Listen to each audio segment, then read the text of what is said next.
The morning Clara Whitmore stepped off the stage in Crestfall, Colorado, the driver took one look at her and said loud enough for the whole street to hear, "Ma'am, you sure you got the right town? Ain't much up that mountain for a woman your size."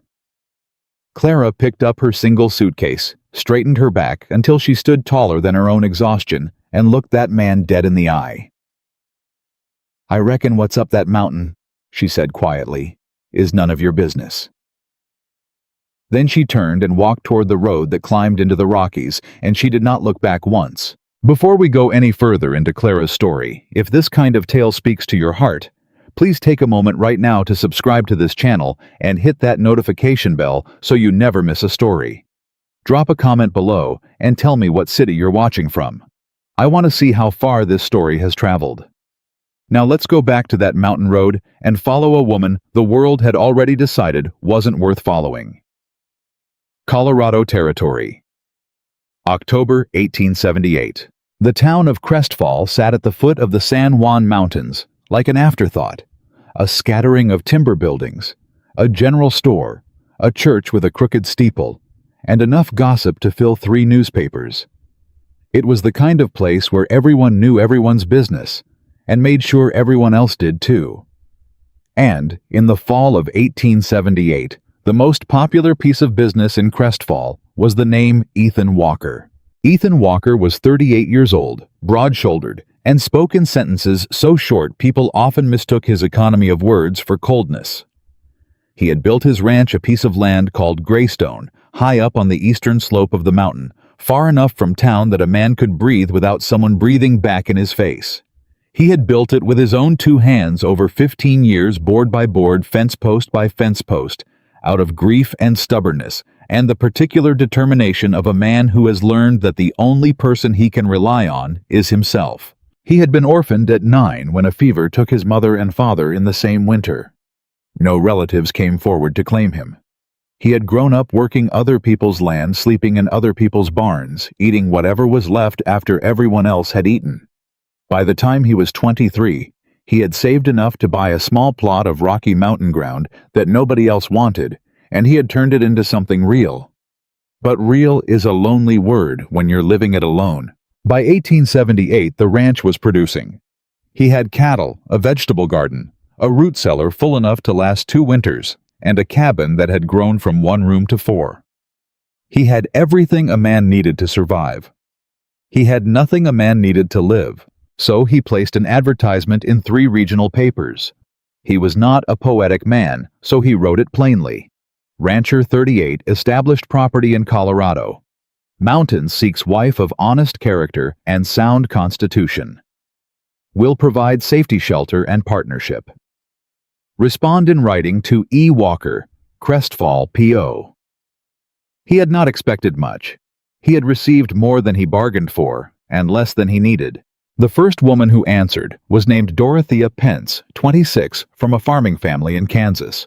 She had arrived on a Tuesday in early spring, taken one long look at the mountain road winding up to Greystone, and asked Ethan if he ever came down to town more than twice a month. When he said no, she had burst into tears right there in the Crestfall post office and boarded the next stage back to Dodge City before sundown. The second Margaret Holt had lasted 11 days.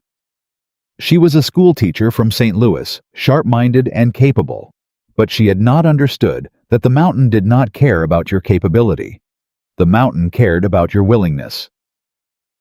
On the 12th morning, she had told Ethan over breakfast, "I am sorry. I thought I could do this. I cannot." He had driven her back to town without a word, because there were no words for what he felt, which was the specific humiliation of a man who has watched hope walk out his own front door. Women, 3, 4, and 5, had each arrived with some version of good intention and left with some version of the same apology. Too remote, too quiet, too hard, too much, not enough. The reasons blurred together after a while. What did not blur was the way Crestfall watched each departure with barely concealed satisfaction, as though Ethan Walker's failure to keep a wife confirmed something they had always suspected about a man who preferred mountains to neighbors. "Told you that Walker fellow was strange," said Harlan Briggs, who ran the feed store and had appointed himself the moral conscience of Crestfall's main street. "Ain't natural living up there like that. No wonder women run. Ethan heard what people said. He always heard. He just never responded which people in Crestfall interpreted as pride, and which was actually closer to exhaustion. He had spent too many years explaining himself to people who had already decided who he was. By September of 1878, he had written to no one and expected nothing. The letter from Clara Whitmore arrived on a Wednesday morning when the first cold was beginning to sharpen the mountain air into something that cut clean through a coat. He almost didn't open it. He had left the advertisement running because he'd forgotten to cancel it, not because he still believed in it. He stood outside the post office with the envelope in his hand for a full minute, turning it over. Missouri postmark. Neat handwriting, not fancy, the kind of script that belonged to someone who had learned to write because it was useful, not because it was decorative. He opened it. Mr. Walker, I will not waste your time with pleasantries, since I suspect you don't have much patience for them, and neither do I. I am 34 years old. I have never been married. I am not a small woman. I am told this regularly, as though I might have forgotten, and I am not a quiet one either. I have been called difficult. I have been called too much. I have been called a great many things that were meant to discourage me, and have thus far failed to do so. I have spent my entire adult life in Jefferson City, keeping house for a brother who does not appreciate it, and working as a seamstress for women who do not tip fairly. I am competent. I am not afraid of weather or livestock or hard work. I have not led a soft life, and I am not looking for one. I am looking for a place where someone does not spend all their energy trying to make me smaller. If your mountain is that kind of place, I would like to see it. If it is not, please do not write back, and I will understand. Respectfully, Clara Whitmore. Ethan read the letter twice. Then he folded it, put it in his shirt pocket, and carried it against his chest all the way home. That night, he sat at his kitchen table for a long time. He thought about Dorothea and her tears. He thought about Margaret and her clean departure. He thought about the three after that whose names he could still recall, but whose faces had already started to fade the way faces do when you never let yourself hold on to them too long. He thought about what Clara Whitmore had written, a place where someone does not spend all their energy trying to make me smaller. He understood that sentence in a way he had not expected to, because he had spent the better part of his adult life doing the same thing, making himself quieter, more contained, less likely to inconvenience anyone, and it had not made him more lovable. It had made him invisible. And invisible men, he had learned, end up very much alone on mountains. He wrote back that same night, Miss Whitmore, I appreciate plain speaking. The mountain is cold in winter, and the work is hard year-round. I do not entertain well, and I have been told I am too quiet. 5 women have come here and left. I do not blame them. I do not fully understand why they went, but I do not blame them. If you are willing to come and see the place before deciding anything, I will meet your stage in Crestfall and drive you up myself. There is a room prepared. You are under no obligation to stay past the first week. Ethan Walker. He sent it before he could reconsider. Her reply came back in 9 days. 1 line. I'll be on the November stage. Don't bother making the room too comfortable. I've never been comfortable, and I've always been fine. He had not smiled in a long time. He almost smiled reading that. Almost. Clara Whitmore had not been comfortable. That was the honest truth of her life, said in a single sentence. She had grown up the third of 5 children in a Missouri household that had more pride than money and more opinions than either.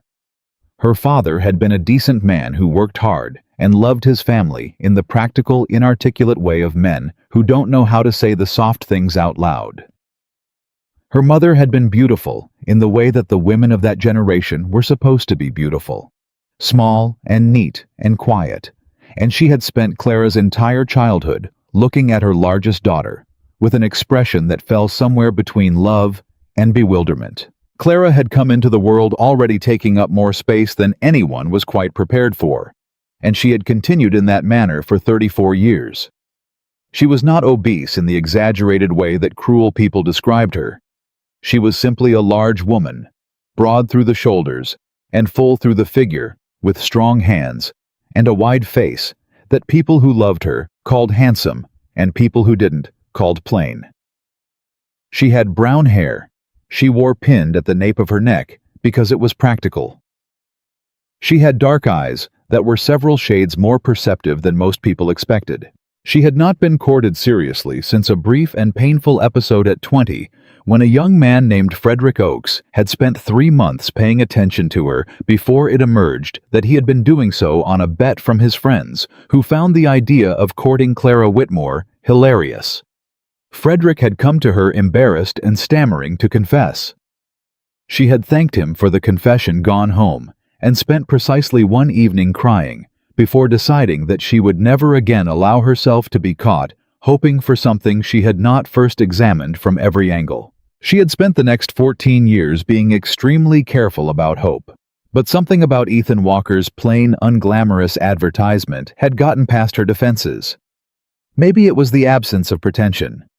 Maybe it was the fact that he hadn't tried to sell himself, hadn't dressed his life in better clothes than it wore. He had simply said, "This is what I have. This is what I am. Come if you want." She had recognized that posture. She had practiced it herself for years. She told her brother Hank about the letter on a Sunday evening in October. Hank Whitmore was 40 years old, stocky, florid, and accustomed to Clara's presence in his home in the specific way that men become accustomed to things that benefit them without costing them much thought. He looked up from his supper when she told him and said, "Colorado, you're not serious." "I'm always serious." "Clara, you don't know anything about this man. I know what he wrote. I know what I wrote back. I know he didn't try to make me sound like something I'm not in his reply, and I know I appreciated that." Hank put down his fork. "You'll be going up some mountain in the middle of winter with a stranger."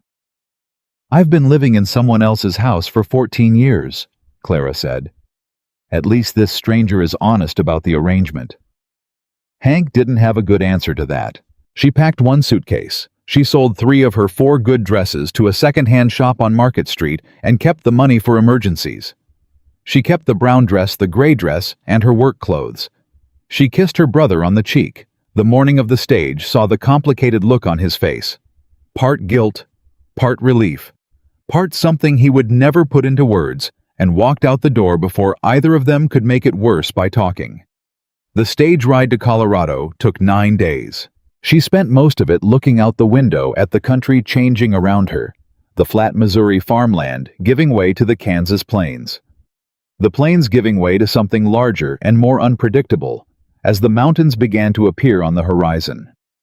Small at first, then growing until they filled the entire western sky like a promise or a warning, and Clara had not yet decided which. She was not afraid.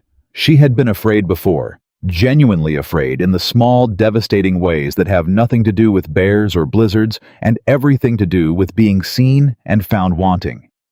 And she had learned that fear, like most things, was survivable. What was not survivable was the slow erosion of staying somewhere you did not belong. Performing a version of yourself that fit everyone else's expectations, while the real version sat somewhere behind your sternum, silent and waiting like a room you had locked and never had the right key for. She got off the stage in Crestfall at 2:30 in the afternoon. The town was smaller than she'd expected. The street was muddy from recent rain. Several people on the main boardwalk looked at her with the frank, unguarded curiosity of small towns, the kind of looking that doesn't bother to disguise itself as anything else. She heard the stage driver's comment. She answered it. She did not feel proud of herself for the answer particularly. She felt the way she always felt after those moments, steady, a little tired, and aware that there would be more of them. Then she saw him. Ethan Walker was standing beside a wagon across the street, and he was the kind of man who looked like what he was. Someone who worked outdoors, someone who had done so for a long time, someone who had learned to be still in the way that animals and mountains are still, not passive but contained. He was taller than she expected. His coat was worn at the elbows. His hat was the kind of hat that had been rained on many times and dried many times and had stopped pretending to look new somewhere around 1869. He was watching her. Not the way the town was watching her, not with amusement or calculation. He was watching her the way you watch something you are genuinely trying to understand. She crossed the street. He took off his hat. "Miss Whitmore," he said. "Mr. Walker," she said. There was a pause in which they looked at each other with the particular directness of two people who had both been honest in letters and were now checking to see if the honesty had survived the journey. "You need anything in town before we head up?" he asked. "No." "Stage ride treat you all right?" "Well enough." He nodded, put his hat back on, and moved to take her suitcase from her. She let him, not because she couldn't carry it herself, but because she could see he needed something to do with his hands, and she understood that particular variety of nervous. He put her bag in the wagon. She climbed up onto the seat without assistance, which she could see surprised him slightly. He walked around, climbed up on his side, took the reins, and they started out of Crestfall. They rode for 20 minutes in silence. It was not an uncomfortable silence. That surprised her. She had expected it to be awkward, the silence of two strangers who have said all they know how to say in letters and have now run out. But it wasn't that. It was more like the silence of two people who have both learned that silence is not emptiness, that it can be a kind of company, when the person sitting next to you isn't filling it with noise just to prove they're there. The mountain road climbed steadily. The air changed as they rose colder, cleaner, carrying the particular clarity that comes at elevation where the world below seems to drop away and the sky seems closer than it has any right to be. "It's bigger than I expected," she said, looking at the peaks above. "It usually is." "Does it bother you, the size of it?" He thought about that. "Used to. When I first came up here, I felt like a mistake, like the mountain was just tolerating me until it decided to shake me off. And now? Now I reckon we've come to terms." She looked at him. "How long did that take?" "About 3 winters." She nodded. "That seems reasonable." He glanced at her sideways. "Most people find that answer discouraging." "Most people," Clara said, "have never had to wait 3 years to feel like they belong somewhere. I've been waiting 34. He didn't say anything to that. But she saw something shift in his face, a small, careful adjustment, like a door that had been stuck opening just enough to let the air through. The cabin appeared around a bend in the road without ceremony, which she appreciated. It was exactly what his letter had implied, substantial, functional, lacking in pretension, the kind of structure that had been built by someone more concerned with keeping the weather out than impressing anyone. It sat in a clearing with the mountain rising behind it, and a stand of aspen to the east. Their leaves already gone, the white trunks standing in the cold light like a line of quiet witnesses. She took it in. "This will work," she said. She heard Ethan exhale beside her. Not dramatically, just a small, almost imperceptible release of something that had been held a long time. He showed her the room he'd prepared. It was simple: a bed, a dresser, a small window that looked out at the aspens. He had put a clean quilt on the bed that looked like it had been folded and refolded several times, as though he'd been adjusting it all morning. She did not comment on the quilt. Some kindnesses are best received quietly. "Supper's at 6, he said. "If you need anything before I'll be in the barn." "Mr. Walker," she said. He stopped in the doorway. "The advertisement you ran," she said.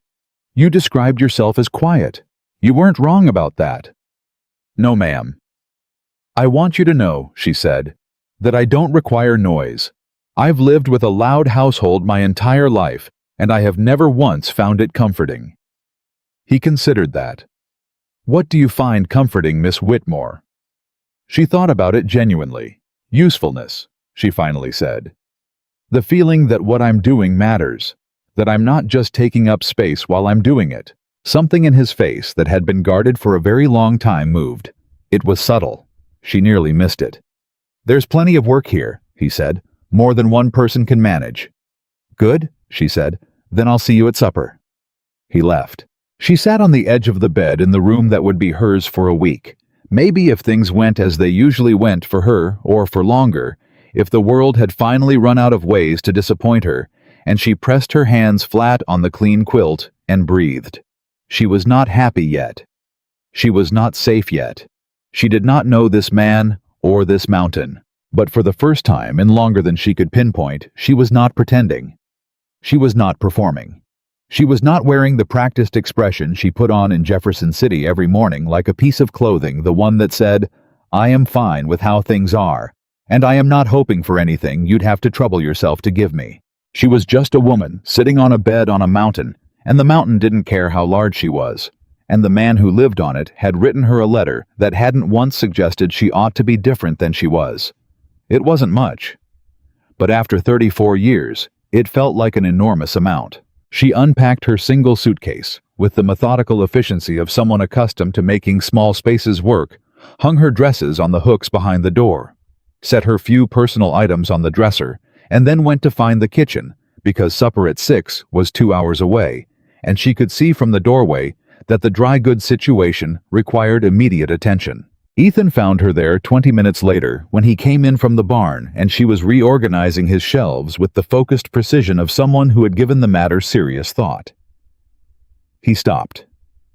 "I'm not criticizing," she said without turning around. "I'm organizing. There's a difference. Everything you have is good.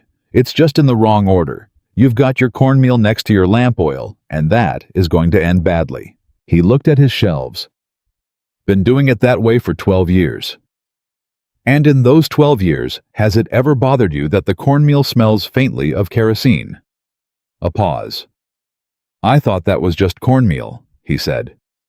"It is not just cornmeal," she said, and turned to look at him with an expression that was not unkind, but was very, very certain. He looked at his shelves again. Then he looked at her. "Supper's going to be at 6, he said. "I know. I'll have it ready by 1:15. He opened his mouth, closed it, opened it again. "You don't have to." "Mr. Walker," she said. "I came here because I wanted somewhere useful to put myself. Please let me be useful." He was quiet for a moment. Then he nodded, turned and went back outside. Clara turned back to the shelves and allowed herself the smallest, most private version of a smile. The first dinner between them was chicken stew that Clara made from what she found in the root cellar, served with cornbread from a recipe in her head, and Ethan ate 2 full bowls without speaking, except to say halfway through the first, "This is good." Those 3 words Clara would later think were the beginning of everything. Not because they were romantic, they weren't. Because they were honest. He wasn't flattering her. He wasn't performing gratitude. He was simply telling the truth about the food, and she had spent enough of her life around people who said beautiful things and meant none of them to know the difference. After supper, they sat on opposite sides of the table with coffee, and Ethan asked her without preamble, "Why has no one married you?" Another woman might have flinched. Clara set down her cup. "Because I was told I was too large to be desirable," she said. "And when I refused to believe that I was told I was too difficult, and when I refused to believe that either people generally ran out of things to tell me and resorted to ignoring me instead, which I found preferable." He was quiet. "Why did 5 women leave you?" she asked. She had decided on the road up from Crestfall that she was not going to pretend the number didn't exist. He looked at his coffee. "Margaret, the second one, told me on her way out that I made her feel like she was talking to the wall. Said I never showed her what was happening inside me. Said she didn't know how to be with someone who kept everything so close." Was she right? Probably. Why do you do that? He thought about it with the slow, genuine deliberateness of a man who is accustomed to giving questions the time they deserve. "When you grow up without anyone who stays," he said finally, "you learn not to put too much weight on people. Because if you do and they go, the weight comes back on you double." Clara nodded. "That makes sense." "Does it?" "Of course it does." She wrapped both hands around her cup. "I did the same thing in reverse. I put everything outward. I talked, I worked, I made myself useful, so no one could ever say I wasn't contributing. So no one could ever say I was just taking up space. If I kept moving, kept doing, no one had time to look at me and decide I wasn't worth keeping around." He was looking at her now with the full attention of someone who is hearing something true. "Different strategy," she said. "Same fear." "What fear is that?" "That we're not enough," she said. "That if people saw all of what we actually were, they'd find a reason to leave." The fire cracked in the stove. Outside, the wind had come up, moving through the aspens in long, slow waves. "I never thought about it that way," Ethan said. "I've had 34 years to think about it," Clara said. "I've thought about it quite a lot." He almost smiled again. She was starting to recognize the particular way his face moved toward a smile without quite arriving, a softening around the eyes, a loosening of the jaw. "I should tell you," he said, "what happened with the others. In fairness." "You don't owe me that." "Maybe not. But I reckon you came here making an honest account of yourself, and it seems like I ought to do the same." She waited. "Dorothea," he said, "arrived expecting a different life than the one I'd described. I think she thought the mountains would be scenic. She didn't reckon on them being real." He paused. "Margaret was capable and smart, and she was right about everything she said to me. I wasn't open with her. I kept waiting to be sure before I showed her anything, and by the time I was starting to get sure, she'd already decided there was nothing there to wait for." He looked at the table. "The others, I think they were lonely, in a way I didn't know how to fix. And I kept trying to fix it by working harder on the ranch, instead of working harder on being present, which is probably what they needed." Clara listened to all of this. "You've had time to think about it too," she said. "Long winters. Do you think you've changed?" He met her eyes. "I think I know what I did wrong. Whether knowing means I've changed, that's what I can't say yet." She appreciated that answer more than any promise could have earned. "That's fair," she said. "I can't say either. What I can say is that I'm not here because I had nowhere else to go. I want to be clear about that. I have a brother's house I can go back to, and I have a skill that pays, and I could have stayed in Jefferson City until I died, and it would have been a life. Just not one I wanted." "What did you want?" The question landed quietly between them. She thought about it. She took her time. "I wanted somewhere that I didn't have to shrink to fit into," she said. "I wanted work that mattered. I wanted someone who didn't look at me and see a problem to be solved or a fact to be apologized for." She looked up at him. "I wanted one person in my life who saw me and didn't immediately start figuring out how to adjust me." Ethan Walker was quiet for a long time. "I can't promise everything," he said. "I don't know yet what kind of man I am when someone's actually here to see it." "That's the most honest thing anyone has ever said to me," Clara said. "Is that good, Mr. Walker?" She said, "For me, honest is the same thing as good." He nodded. He picked up his coffee. Outside, the wind pushed through the pines, and the fire breathed in the stove, and on a mountain in Colorado, in the last weeks of October, two people who had spent the better parts of their lives learning to expect nothing sat across a kitchen table and began very quietly the most terrifying thing either of them had attempted in years. They began to hope. Morning came fast on the mountain, the sky going from black to gray, to a cold, brilliant blue in what felt like minutes, and Clara was up before the light, standing in the kitchen in her work clothes, coaxing the stove back to life, with the focused efficiency of someone who had never in her life waited for someone else to start the day. By the time Ethan came in from checking the animals, the coffee was made and there were eggs on the pan. He stopped in the doorway. "You didn't have to eat," she said. He ate. This became the shape of their days. Not because Clara had decided to be his housekeeper, that was not the arrangement, and she would have said so plainly if it had seemed to be drifting that way. But because she understood in the precise and practical way she understood most things, that a household is a system, and a system that works depends on everyone pulling in the same direction. She cooked when she had the time. He cooked when she didn't. She repaired things. He built things. She organized the interior life of the ranch with a methodical competence that Ethan watched with something between admiration and mild astonishment, having never seen anyone bring that particular energy to a living space before. On the third day, she went out to the barn with him. He looked at her. "I want to understand what you're doing," she said, "so I can help when it needs doing." "You don't know cattle. Then teach me." He taught her. She was not a quick learner in the romantic sense that stories prefer. She did not grasp everything immediately and dazzle him with natural aptitude. She was a methodical learner. She asked questions, listened to the answers, made mistakes, and corrected them with the absence of drama that characterized everything she did. She did not apologize for the mistakes. She simply noted them and adjusted. By the end of the first week, she was helping with the morning feeding without needing instruction. Ethan noticed. He did not say anything, but he noticed. On Friday of that first week, he drove down to Crestfall for supplies. He had offered to take her, but she had said she'd stay and work on the root cellar organization, which she felt required at least another 2 hours of her attention. He went alone. At the general store, Harlan Briggs leaned on the counter with the satisfied expression of a man about to deliver information he has been holding on to for several days. "So the new woman's still up there," Harlan said. "She is," Ethan said. "Folks are wondering." "Folks can wonder. Lucinda Marsh says she saw her getting off the stage." Harlan's voice had the particular quality of someone managing their tone very carefully. "Says she's well, large. Says she looks like she'd be more comfortable in Missouri." Ethan put his list on the counter. He kept his voice flat and even.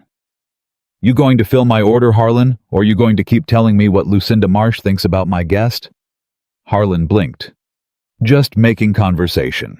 "Then let's converse about flour and salt pork," Ethan said. "That's all the conversation I came down here for." He loaded his wagon and drove back up the mountain without speaking to anyone else. When he got home, Clara was in the root cellar, and the sound of things being moved around came up through the entrance hatch at regular intervals. He unloaded the wagon.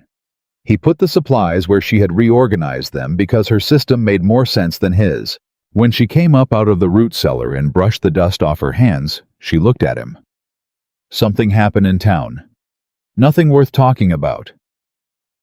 She looked at him for a moment with those eyes that he was learning had a way of reading the spaces between words better than most people read the words themselves. "Was it about me?"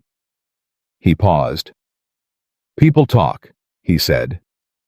"I know they do." Her voice was level. "Did they say anything I should be prepared for? Nothing you haven't heard before, I reckon?" She made a sound that was not quite a laugh, more like the exhalation of someone who has heard a specific joke told too many times to find it worth responding to. "Then I don't need the details," she said. "Are you troubled by what they said?"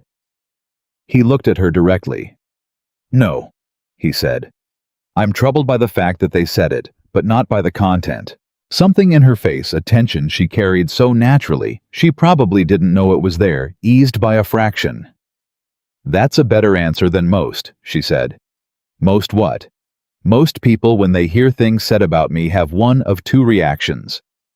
They either defend me in a way that makes it clear they find the situation a little embarrassing, or they suggest that perhaps I could do something to make the situation less likely to come up. That second one." Ethan said, his voice flat with distaste. "What do they mean by that?" "They mean smaller," Clara said simply. "They always mean smaller. Take up less room, talk less, want less, be less visible." She looked at the mountain beyond the barn. "I spent a very long time trying that. It doesn't work. You just disappear and people still talk." He was quiet for a moment. "I used to make myself quieter," he said. "Figured if I didn't give people anything to react to, they couldn't find fault with me." "Did it help?" 5 women left," he said dryly. Clara looked at him. And then for the first time since she'd arrived on his mountain, she laughed. Not a polite social sound, a real one, genuine and unguarded, starting somewhere deep in her chest and surprising both of them. Ethan Walker, who had not heard a woman's laughter in his house in a very long time, stood there with his hands still and his face doing the thing it had been doing all week, moving toward a smile without quite finishing the journey. This time, it finished. It was small and quick, and he pulled it back almost immediately, as though he wasn't sure he was entitled to it. But Clara saw it, and she filed it away, the way she filed away all the important things without ceremony, in a place she could find it again when she needed it. The second week brought the first real test. A storm came down out of the northern peaks 3 days into November. Not the full force of a Colorado winter. Not yet, but a serious and committed piece of weather that dumped 8 inches of snow overnight and sealed the road to Crestfall under a slick, dense silence. They were on the mountain together, cut off with no reasonable way out, for at least 3 days. Clara, waking to the white silence outside her window, felt the old fear arrive. Not the fear of storms, or cold, or mountains, but the interior fear, the one that came whenever she was required to be continuously present with another person, without the escape valve of an exit. She had always left before she could be left. She had always filled silences before they could turn into accusations. She had always made herself so indispensable with work and competence that no one had the time or the occasion to look at her and say what she was always waiting to hear. "You are not what we wanted. You should not have come." She sat on the edge of her bed in the early morning, with the snowlight coming through the window, and made herself breathe through it. She had promised herself on the stage from Missouri, no more shrinking, no more performing. Whatever happened on this mountain, she would be exactly what she was, and let the situation be what it was. She got up, she put on her boots, she went to start the coffee. Ethan was already back from the barn by the time the coffee was made, stamping snow off his boots in the doorway. 3 feet deep on the north side of the barn, he said. "Gotta dig out the hay chute, or the cattle won't eat." "I'll help," she said. "You don't have to." "Mr. Walker," she said, "I'm going to say this once and then I'm not going to say it again, because I find it exhausting to have the same conversation repeatedly. I came here to be useful. I will always offer to help. You may accept or decline, but please stop acting surprised when I offer." He looked at her. She looked at him. "All right," he said. "Good. Is there another shovel?" "In the barn." "Then let's go." They dug out the hay chute in the blowing snow, working side by side without talking, their breath making clouds in the cold air. Clara was not graceful with a shovel.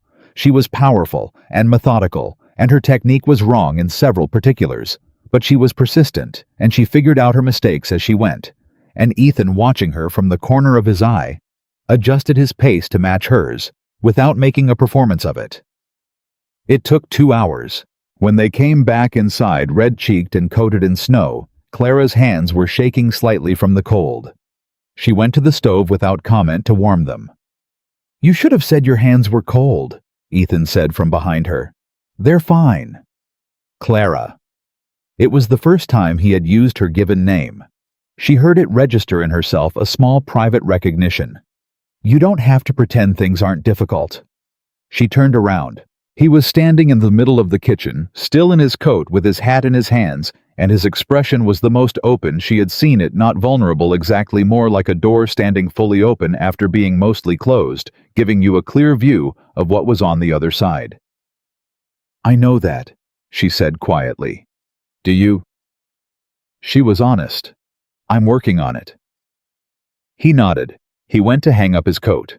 "Things are difficult for me too," he said, with his back to her, his voice carrying the particular quality of words being said to a wall because they're too large to say to a face. This. Having someone here. Having someone who... He stopped. "Who what?" she said. He turned around. "Who sees me?" he said. "The whole thing. Not just the man who built the ranch and won't talk, but the rest of it." She held his gaze. "I see it. I know. That's..." He paused.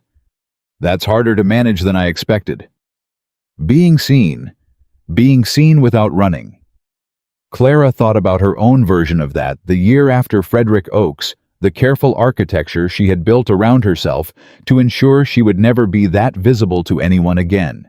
And she understood what he was saying in a way that went past sympathy and into something closer to recognition. "I know," she said.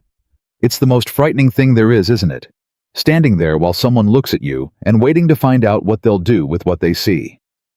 "Yeah," he said. "Yeah, it is." The storm ran for 2 days and a night. They played cards.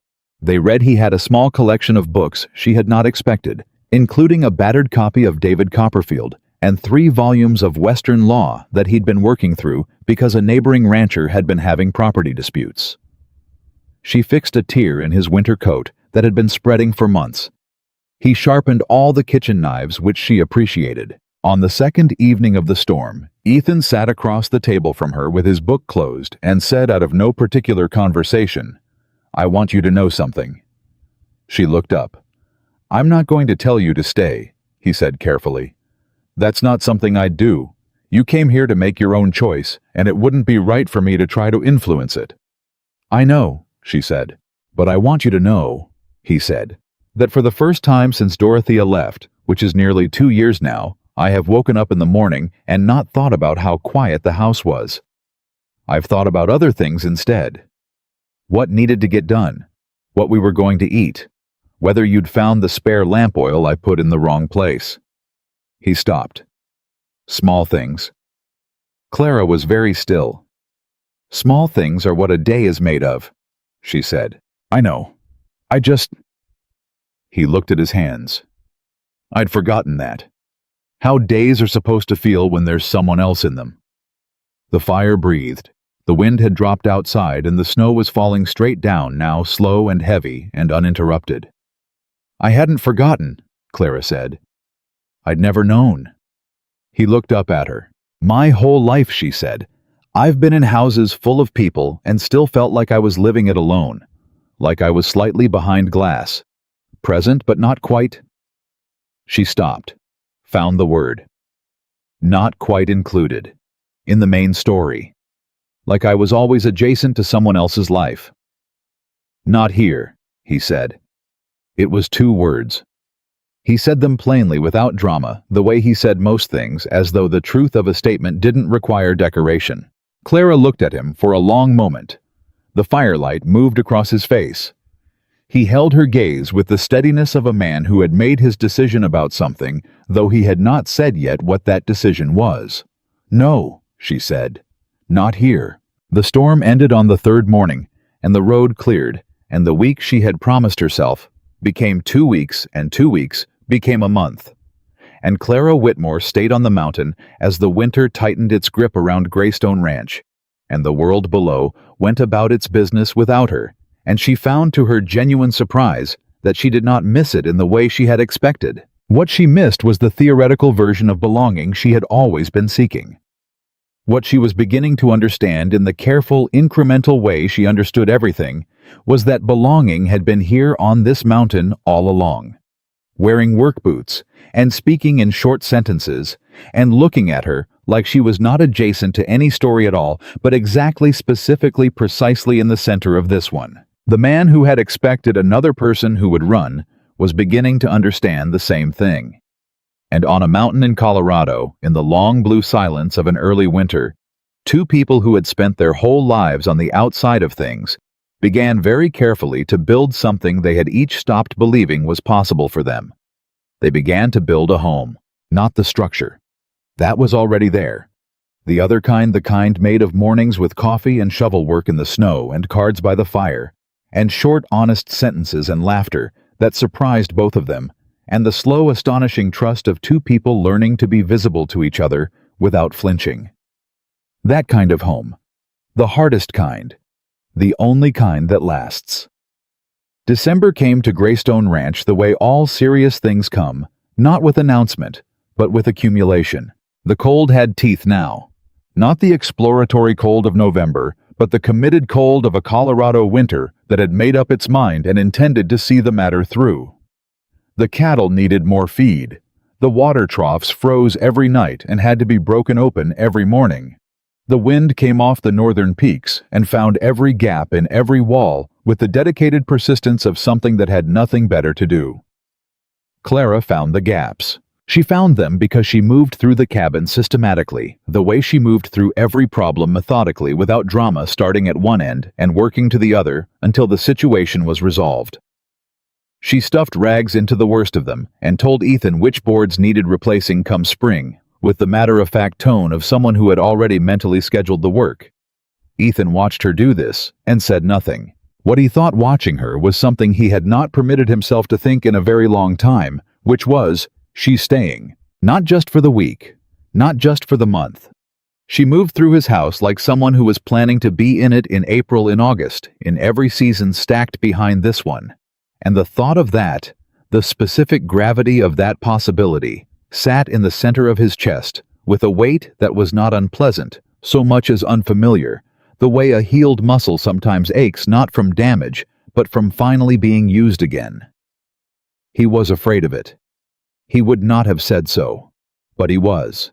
It was Harlan Briggs who brought the first real trouble up the mountain, though Harlan himself did not come.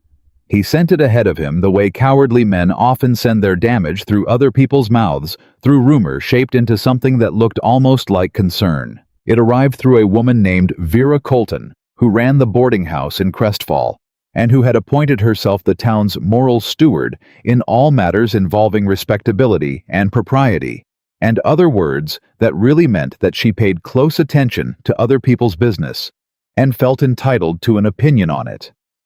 Ethan drove down for supplies on a Thursday in early December, and Vera found him at the general store, which was where she found most people when she had something to say. "Mr. Walker," she said in the warm, concerned voice of a person about to be unkind, "I hope everything is well up at the ranch." "Fine, thank you. And your guest?" She weighted the word with the particular precision of someone who has chosen it deliberately. "Miss Whitmore, I believe she's well." "I'm sure she is." Vera folded her hands. "You know, I've heard from several people in town that she's been seen as well quite a capable woman. Industrious." Another pause that did the work a full sentence would have been too direct to accomplish. "Of course people do wonder, you understand. It's been nearly 2 months and there's been no formal arrangement." Ethan looked at her with the flat patience of a man who has already decided where this conversation ends. "People wonder," he said. "They do. They wonder whether a woman in that kind of situation has considered her own reputation. Whether perhaps she hasn't many other options available to her given her—" Vera's hands adjusted their fold. "Her circumstances." "Her circumstances," Ethan said. "Her size, Mr. Walker. I mean to be kind when I say it, but people talk and they say that a woman in her condition might not be well served by staying on a mountain alone with a man she barely knows, because it gives people ideas, and those ideas are not flattering to her." Ethan let a silence sit between them for long enough that Vera began to look uncertain. "Mrs. Colton," he said, "I'll say this once. Miss Whitmore is a guest in my home. She is conducting herself with more dignity than most people in this town have shown her since she arrived. What people say about her in this town is their business. What I do about what they say is mine." He picked up his order. "Good day." He drove back up the mountain with the particular quality of anger that does not show on the surface because it has been pressed down into something colder and more enduring than heat. He told Clara that evening. He had not planned to. He sat down to supper, and the story came out in flat, economical sentences, the way his speech always came when he was managing something he felt strongly about. He told her what Vera had said. All of it. He did not soften it. Clara listened without interrupting. When he finished, she was quiet for a moment. "Her size," she said. "That's the phrase she used." "Yes." "Her condition." "Yes." Clara set down her fork. She looked at the table, not in distress, but in the way she looked at problems, directly measuring them, deciding how much of herself they deserved. "She's not wrong that people are talking," Clara said. "She's not right that it matters." "Ethan." It was the first time she had used his given name. She heard herself do it and did not retract it. "I have been the subject of conversations like that my entire life. Women like Vera Colton have been deciding what my circumstances mean for me since I was 12 years old. I am not shocked. I am not wounded." She looked up at him. "What I want to know is whether it bothers you." "What bothers me," he said, "is that she said it." "That's not what I asked." He held her gaze. "No," he said. "It doesn't bother me. What she described, what she was implying, none of it changes anything about what I see when I look at you." "What do you see?" she asked. Not coyly, directly. The question of a woman who has been told many things and learned to ask for the truth plain. He thought about it with the care he gave every real question. Someone competent, he said. Someone honest. Someone who has figured out what she's made of and isn't apologizing for it. He paused. Someone I'm glad is here. The fire moved in the stove. Clara picked up her fork. Then that's enough, she said. But it was not the end of the town's attention. It never is in small places where other people's lives provide the entertainment that a lack of theater companies and lecture halls does not. The second source of trouble wore a better coat. His name was Randall Mercer, and he was the largest landowner in the valley below Greystone, a man of 52 who had built his fortune on cattle and timber, and the particular advantage that comes from arriving in a territory before the law catches up with the land transactions. He was not crude in his manner. He was smooth, which in Clara's experience was frequently more dangerous. Mercer came up the mountain on a clear day in mid-December, riding alone, which was unusual for a man of his standing. He arrived while Ethan was in the far pasture, checking fence, which may or may not have been deliberate timing, and Clara was in the yard, splitting kindling with the focused efficiency she brought to everything that required an axe or a clear head. She heard the horse and turned. Mercer rode in through the gate and dismounted with the ease of a man accustomed to arriving at places he hasn't been invited to. He was tall, well-fed with silver at his temples, and the kind of face that had been handsome 20 years ago and still remembered it. He looked at Clara with an expression of assessment so practiced it almost looked like friendliness. "Ma'am," he said, touching his hat, "I'm looking for Ethan Walker." "He's not here at the moment," Clara said. She did not put down the axe. "Might I wait?" "You might." She went back to splitting wood. She did not invite him inside. She did not offer coffee. She had spent enough years reading men like Randall Mercer to know that the ones who rode up mountains alone to visit ranchers usually came for a reason they hadn't shared in the first sentence. Mercer watched her work. She could feel him watching, and she did not alter what she was doing. "You'd be the woman from Missouri," he said. "I would." "I've heard about you." "I imagine you have." She set a log, raised the axe, split it clean. This town doesn't suffer from a shortage of information about its newcomers. He smiled. It was a practiced smile, the kind assembled for situations that required the appearance of charm. "I hope it's all been favorable." "I don't spend much time worrying about it either way," she said. He was quiet for a moment, recalibrating. "Mr. Walker's a capable man," Mercer said. "Built himself a fine piece of property up here. Not the most sociable, but capable." "He's both," Clara said. "Capable and sociable. Most people just don't bother to wait long enough to see the second part." Mercer tilted his head. He had not expected her to speak like that, assured without the careful deference that women in her position in 1878 were expected to perform. His expression adjusted itself. "I have a proposition for him," Mercer said. "Regarding the eastern boundary of this property, there's some question about where Greystone ends and my holdings begin. I'd like to discuss a resolution." "You should discuss it with him," Clara said. "Of course. I simply thought—" He paused with the deliberateness of a man choosing his words and his effect simultaneously. "I thought perhaps you might be able to tell me his general disposition toward negotiation. Since you're living here, I imagine you know him better than most." And there it was. Clara had been waiting for it. She set the axe down. She turned to face him fully. "Mr. Mercer," she said, "if you're asking me whether Ethan Walker is the kind of man who'll take a low offer on his land to avoid a fight, the answer is no. If you're asking whether he's the kind of man who can be worked around through the people close to him, the answer is also no.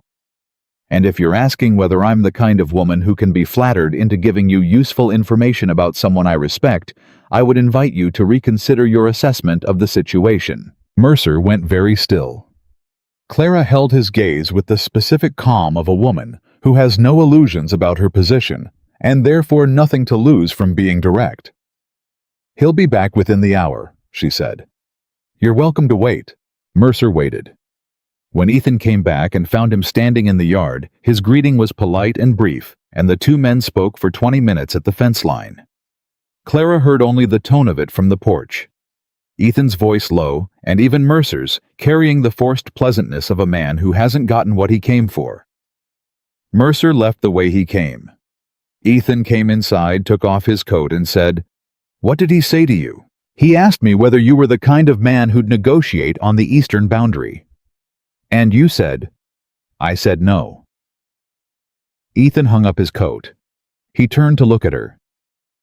"He came up here alone," Ethan said slowly. "On a day he knew I'd be in the far pasture." "Yes. That boundary dispute has been going for 2 years. He's never come up here to discuss it personally before." Clara said nothing. She let him work through it. "He came to talk to you," Ethan said. "Not me. He came to see whether I was the kind of woman who could be useful to him," Clara said. "He was evaluating whether having me here gave him an advantage." "Does he think—" Ethan's jaw tightened. "Does he think he can get to my land through you?" "He thought he might find out whether that was possible," Clara said. "He found out that it isn't." Ethan looked at her for a long moment with an expression she was beginning to be able to read. The one that meant he was deciding how much of what he felt he was going to say. He said more than usual. "I should have been here," he said. "It worked out fine." "That's not—" He stopped. "That's not the point. He came up here specifically because I wasn't here, and that means he thought—" His voice had an edge she hadn't heard in it before, not anger at her. Something protective. "I don't like that he talked to you like that." "Ethan," she said quietly, "men like Randall Mercer have been talking to me like that my entire life. I handled it." "I know you handled it." He met her eyes. "I'm saying, I don't like that you had to." The room was very still. Clara had spent 34 years managing situations that should have been managed by someone else. She had become so efficient at it that she had stopped noticing the exhaustion of it, the bone-deep tiredness of being your own defender in every room you walked into, of never having anyone standing at your shoulder who had decided that your fights were also theirs. She noticed it now, because something different was happening, and the difference was large enough to unbalance her slightly. "Thank you," she said. Her voice was steady. What was happening behind it was not. "Mercer's going to come back," Ethan said. "He doesn't give up easily. That boundary has good water on it 2 springs, and he's been wanting it since I sank the fence posts." "I know. What are you going to do?" "I got the original survey documents from the Territorial Land Office last spring. I've been going through those law books." He nodded toward the bookshelf. "Learning what I need to. He doesn't have a legal claim. He just has money and patience, and the assumption that I'll eventually get tired." "Will you?" "No." "Good," she said. "Because I've looked at those survey documents while you were out. The eastern line is clear. He's got no case." He stared at her. "You read the survey documents. I read everything in this house that might be relevant," she said. "I told you, I like to understand systems. Your land is a system. Your legal situation is part of it. You understood the survey documents." "I'm not a lawyer," she said. "But I'm not stupid either, and I had a very long November." Something in his face shifted toward that almost smile, and this time it arrived completely, and stayed for a full 3 seconds before he reined it back. "No," he said. "You are definitely not stupid." The days settled after that into a rhythm that felt to both of them like something they had been building toward without knowing they were building it.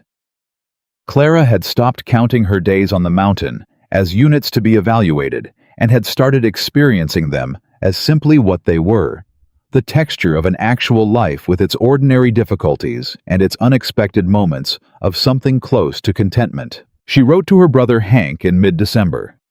The letter was shorter than she expected it to be, which she took as information. "Hank, I am well. The work is real, and there is enough of it. The man is decent. The mountain is large. I am not coming back to Missouri." Clara Hank wrote back in January. His letter had the quality of a man processing several things simultaneously. "Clara, I won't pretend I'm not relieved since you would see through it anyway. Take care of yourself. She read it twice and felt for the first time in a long while the specific lightness of having told the truth about something without having to apologize for it afterward. Ethan watched her read the letter at the kitchen table and knew better than to ask. But when she folded it and set it down, she looked up and said, "My brother's relieved I'm not coming back." "Is that good?" "It's honest," she said, "which in my family is as good as it gets." He poured her more coffee. She accepted it. And they sat together in the kitchen that had started as his and had, without either of them marking the exact moment, become theirs, and outside the mountain held them in its cold, indifferent, specific embrace. The twist that December brought was not the one Clara had been braced for. She had prepared herself in the careful, interior way she prepared for everything for Ethan to begin to show her his limits, to begin to reveal the thing that had made 5 women leave whatever it actually was beneath the surface. Explanations of quiet and isolation. She had expected at some point to find the wall. She found it. It was just not the wall she expected.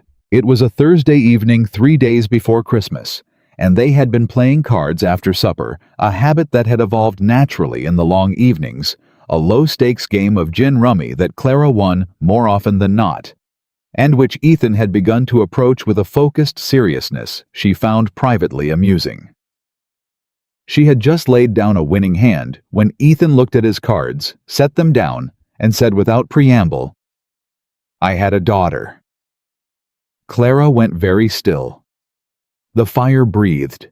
"She was born in 1872, he said. "Her mother was a woman I was. We were going to be married. She died in childbirth. The girl—" He stopped, started again. "The girl lived 3 days. Clara did not say anything. She knew that some silences were not fulfilling. "I buried them both up on the ridge," he said. "North side where the aspens are thick. I go up there in the spring when the ground's soft enough to take flowers." He was looking at the cards on the table, not at her. "I never told any of the other women," he said. "I kept thinking it would come up when the time was right, but the time was never right because they left before there was time for it. And I kept telling myself that was better, easier, less exposed," Clara said quietly. "Yeah." "Why are you telling me now?" He finally looked up at her. "Because you're going to find the graves in spring," he said, "when the snow melts. And I don't want you to find them without knowing. I don't want you to be standing up there on that ridge not knowing what you're looking at." Clara took a slow breath. "What was her name?" she asked. "The woman." "Ruth." "And the girl?" "I didn't—" His voice had gone rough at the edges. "I called her Ruth too, after her mother. I know it might not make sense." "It makes perfect sense," Clara said. He looked at her. "She was her mother's daughter," Clara said. "You named her what you had left to give her." Ethan Walker, who had spent years perfecting the art of not letting his face reveal what was happening behind it, sat across the kitchen table on a December evening and showed her everything at once. The grief, the long years of it, the way it had calcified in him and become part of his structure, the way he had built a life on top of it, because that was all there was to do, and he was a man who knew how to build things. All of it without planning to, simply because she had said the right words and he had run out of reasons to keep the door shut. Clara did not reach across the table. She did not offer comfort in the physical reaching way that this moment might have invited. She sat there, and she received what he was showing her, and she did not flinch or look away or try to fix it. "I'm sorry," she said. "Both of them. It was 6 years ago." "Grief doesn't have an expiration date," she said. "You know that already." He nodded. He picked up the cards and began to straighten them, a thing for his hands to do. "The women who came after," Clara said, "they didn't know." "No." "So they were living with a man carrying something they couldn't see." "Yeah. And you were watching them not see it and thinking that it didn't matter," he said, "that it was in the past and it didn't have anything to do with the present arrangement. But it did." "Everything does," he said. "I know that now." She was quiet for a moment. "Thank you," she said, "for telling me. You're not going to ask questions about Ruth, about what happened?" Not tonight, she said. Tonight you said what you needed to say.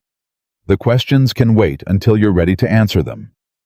He looked at her with the expression of a man who has handed someone something fragile and is waiting to see whether they'll drop it. She held it. All right, he said. All right, she said. They finished the card game. Clara won again. Ethan accused her of counting cards with a dryness that made her laugh, and the laughter did what laughter sometimes does in the middle of hard things. It didn't make the hard things smaller, but it made the room they were holding it in a little larger, a little more able to contain what was in it. Christmas at Greystone was quiet. There was no tradition for it here, no established ritual. Clara made a beef pie and put dried apples in it the way her mother had done, and Ethan came in from the barn on Christmas morning with a length of good wool cloth he'd ordered from Crestfall weeks earlier, folded and wrapped in brown paper, which he handed to her without a card or a speech. Just a straightforward, "I thought you might want material for something warmer." Clara took it. She held it for a moment. "Thank you," she said. This is a thoughtful thing. You mentioned your coat was wearing thin. I mentioned it once. I remember most things," he said. And then, before either of them could make more or less of it than it was, he poured the coffee and asked if the pie would be ready before noon. It was the first Christmas in 6 years that hadn't felt to Ethan like a wound dressed in a season.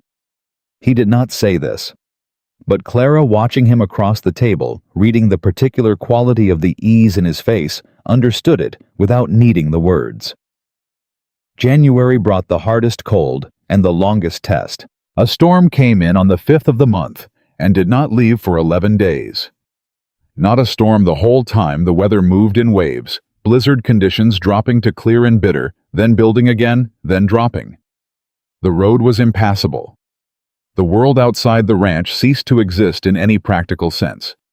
They were 2 people in a cabin on a mountain with enough food and enough fuel and no exit. On the 3rd day of the long weather, Clara woke before dawn with a low, specific pain in her lower back that she recognized from years of heavy work, the kind that starts as a warning and becomes a demand if ignored.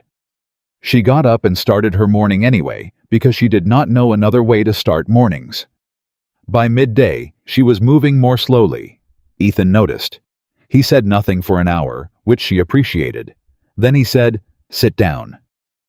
"I'm fine. You've been favoring your left side since breakfast. I twisted something yesterday with the hay." "Sit down, Clara." She sat down. Not because he told her to. She had spent her whole life not doing things because someone told her to, but because her back was genuinely demanding it, and she was tired of arguing with her own body. Ethan made the midday meal. He did it without comment and without making her feel managed, which was a thing she would think about later, the specific decency of being cared for, without being made to feel like a burden. How rare it was. How she had not known to want it until it was happening. "You don't have to cook," she said, when he put the plate in front of her. "I know how to cook," he said. "I lived alone for 15 years. "I know, but—" "Clara," he said. "You've been feeding this household since November. Your back hurts. Let me make the soup." She looked at him. "This is strange for me," she said. "Being taken care of." "Yes." He sat down across from her. He looked at her steadily. "You told me once that you spent your life making yourself useful so no one could say you were just taking up space. I remember. What do you think happens to a person," he said slowly, "when they never let anyone do anything for them? When the only way they can justify being somewhere is by working every minute they're there?" She did not answer. She knew the answer. She had been living the answer for 34 years. "They get tired," she said finally, "and they don't let anyone see it." "You can let me see it," he said, "if you want." She looked at her soup. She looked at him. "That's a harder thing to learn than splitting wood," she said. "Most worthwhile things are," he said. She ate the soup. It was good, not as good as hers, she thought, and then immediately felt the particular comedy of her own competitiveness, even sitting here injured, and the comedy won out, and she smiled at it without meaning to. "What?" he said. "The soup is good," she said. But nothing." She took another spoonful. "It's good." He looked at her with the expression that meant he knew exactly what she wasn't saying, and was filing it away for later, which was the expression of a man who had been paying closer attention than he let on. The 11 days of weather that January were in a way that neither of them could have designed the making of something that had been in the process of becoming for months. They were not dramatic days. They were ordinary in the way that the most important days often are, full of meals made and chores shared, and evenings by the fire and conversations that started in one place and ended somewhere neither person had planned to arrive. On the 8th evening, Ethan told her more about Ruth. Not everything. Some things take longer than one telling to come forward. But he told her how they met at a church social in Telluride when he was 32. How she had been the first woman to find his silence comfortable rather than alarming, how she had described it as restful, which was a word no one had ever applied to him before, and which he had turned over in his mind for days afterward, like a coin he'd found unexpectedly. He told her that Ruth had been afraid of nothing, that he could see that she had talked to the mountain the way some people talk to God, like something that could hear you, that deserved respect, that was large enough to hold your trouble without collapsing under it. Clara listened. She sounds like she was extraordinary, Clara said. She was. I'm glad you had her, Clara said, even for the short time you did. He looked at her with the expression of a man receiving something unexpected. Most people, he said, when I tell them about Ruth, they don't know what to say, so they say something about time healing things, or about her being in a better place, or they change the subject. Those are things people say when they don't know how to stay with what's true, Clara said. What's true is that she was real, and she mattered, and you loved her, and you lost her. Saying she's in a better place doesn't help with any of that. No, he said. It doesn't. Grief isn't a problem to be solved, she said. It's a thing to be carried. Seems to me you've been carrying it well enough. Alone, he said. That's the hardest way, she said. He was quiet. You're not alone now, she said. Not as a declaration, not as a promise. Just as what was true in this room on this night, with the storm pressing against the walls and the fire holding everything it could. Ethan looked at her for a long time. No, he said. I'm not. On the last day of the long weather, the storm broke, and the sky came out as it sometimes does after a sustained assault of winter. Brilliant, immoderate, almost aggressive in its clarity, like something that has made a point and is now standing back to let you absorb it. They stood together on the porch, looking out at the snow-covered mountain. Mercer's going to make his move soon, Ethan said. He's waiting for the road to clear. What does he want exactly? The eastern boundary. The springs on it. He's been running more cattle than his water can support. He needs those springs. And the legal situation? I'm in the right, Ethan said. But right and winning aren't always the same thing when the other man has more money. They are if you can prove it clearly enough, Clara said. Show me the survey documents again tonight. There's something I noticed last time, a secondary marker line I want to look at again. He looked at her sideways. You've been thinking about the survey documents, he said. I've been thinking about everything, she said. It's a long winter. He shook his head, and there was something in the gesture that was not frustration, but something nearer to wonder. The specific wonder of a man who keeps being surprised by the same person and is starting to understand that being surprised by her is simply going to be part of his life now. He found he didn't mind. What he minded, what had begun to take up significant space in the part of him that processed the things he wasn't yet ready to say out loud, was the prospect of her not being here. Of waking up in this house with it empty again. Of the particular quality of silence that is not restful but hollow, that is not peace but absence. He had lived in that silence for 6 years and called it manageable. Standing on the porch with Clara Whitmore beside him in the January light, he understood with a clarity that the cleared sky seemed to be emphasizing, just to make sure he got the point, that what he had called manageable had actually been a wound he'd gotten skilled at not looking at directly. He was looking at it now, and he was also looking at the woman standing next to him who had spent the last months becoming, without announcement, without drama, without any of the ceremony, he would not have known how to receive anyway, the most real thing on this mountain. He did not say any of this. He said, I'll get the survey documents after supper. Good, Clara said. They went inside. She started the fire.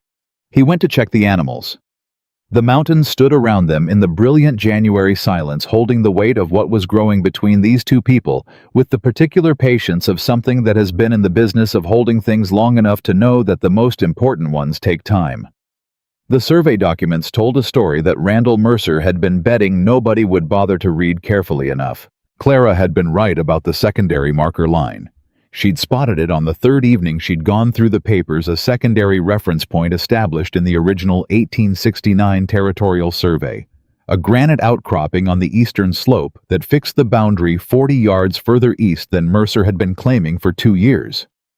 It was there in the language plain as anything written in the dry, precise hand of a government surveyor who had no opinion on the matter and simply recorded what he found. She showed Ethan on a Saturday morning in late January, spreading the documents on the kitchen table and pointing with her finger at the relevant passage. He read it. He read it again. He knew, Ethan said. His voice was quiet in the particular way that meant something significant was happening beneath it. He had to have known, Clara said. A man like Mercer doesn't make a claim on someone's land without reading the original survey. He's been hoping you hadn't. For 2 years, Ethan said. 2 years. He sat back in his chair. The expression on his face was not the hot anger of a man surprised. It was the colder, more deliberate recognition of a man who understands exactly what has been done to him and is deciding what to do about it. I need to get this to a lawyer, he said. There's one in Durango, Hargreaves. I've heard he's honest.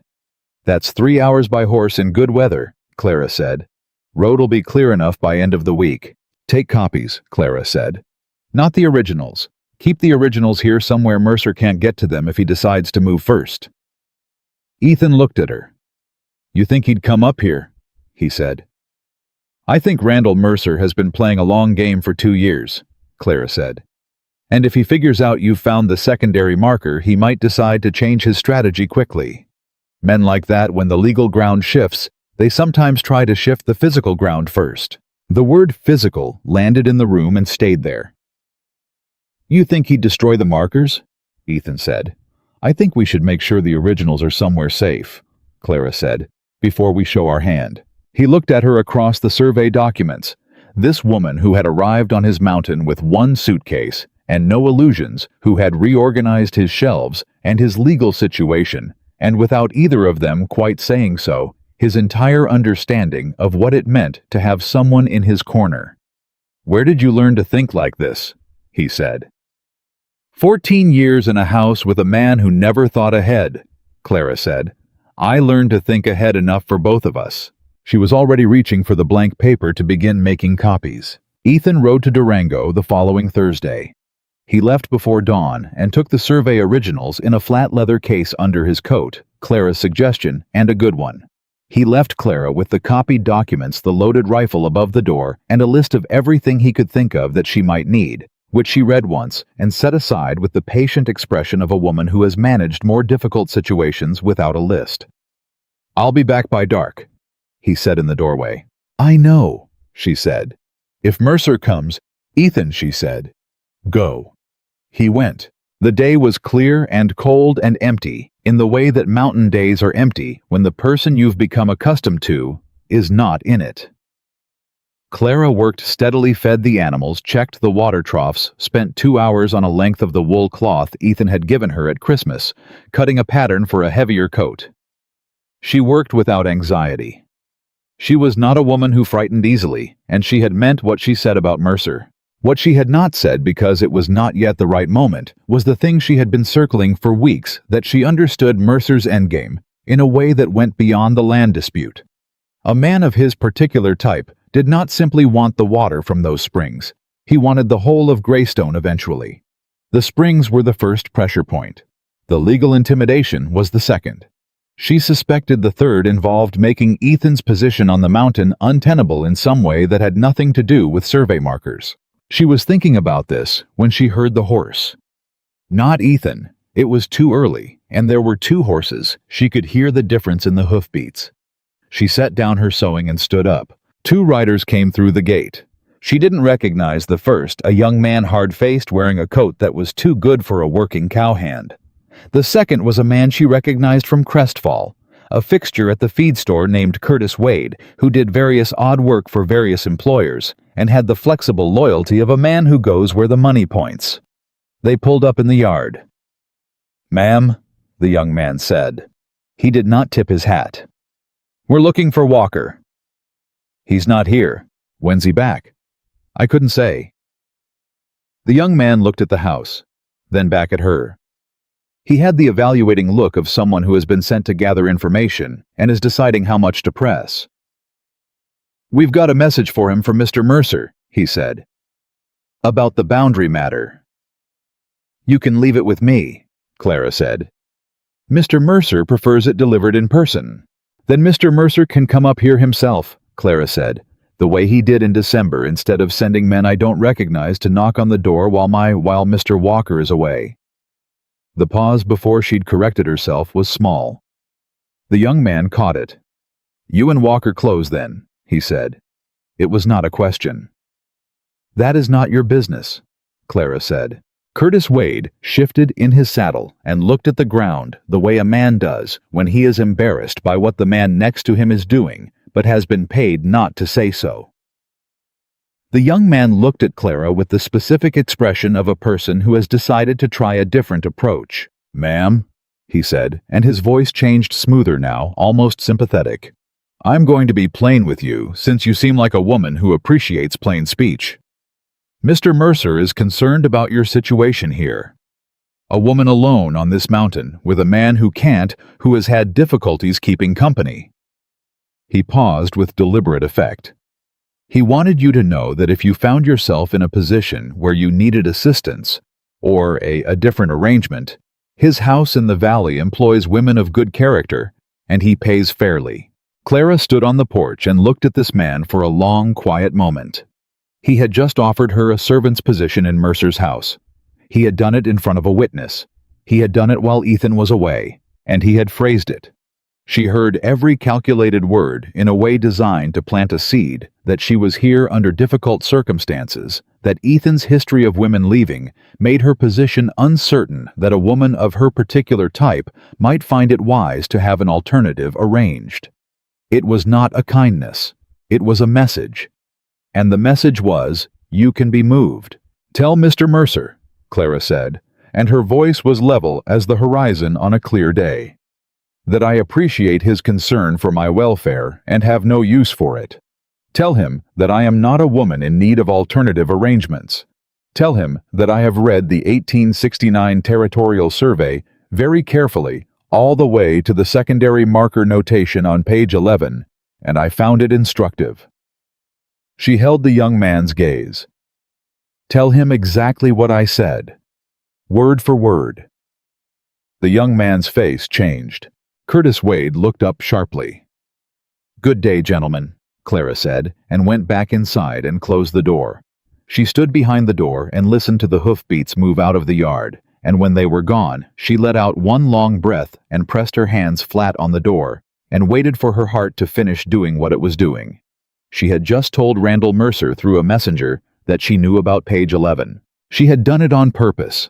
She had made a calculated decision in real time that the best way to protect Ethan's position was to let Mercer know that two people now understood exactly what he'd been doing, and that eliminating Ethan's knowledge of it would not be enough. It was a risk. She understood that it was a risk. She went to the window and watched the road, and she did not move from it for a long time.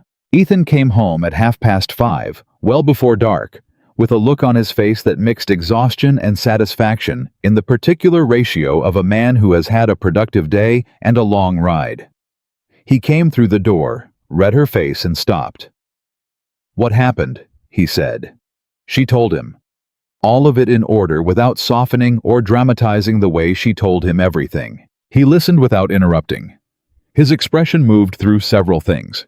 Concern, anger at the offer Mercer's man had made a sharper recognition when she got to the part about page 11. "You told him," Ethan said slowly. "You told Mercer's man you knew about the secondary marker." "Yes." "Why?" Because he came up here to move me, she said. He thought he could frighten me or flatter me into leaving, and if I left, you'd be alone, and he'd have more room to maneuver. I wanted him to understand that moving me doesn't solve his problem, that I'm not a piece he can play around. Ethan was very still. That was a bold thing to do, he said. Was it wrong? No. He paused. Hargreaves said the same thing, essentially. That Mercer's claim has no legal footing, but that he'll look for other ways to pressure the situation. He said Mercer's done it before, found the softest point in a man's life, and pressed there. He met her eyes. He said it before I told him anything about you. He was talking about money or partnerships or outstanding debts. But Mercer found a different soft point, Clara said. He thought he did, Ethan said. He thought you were it. Because a woman like me, Clara said, is supposed to be the soft point, somebody uncertain of her position, somebody who can be reminded of how precarious things are for her.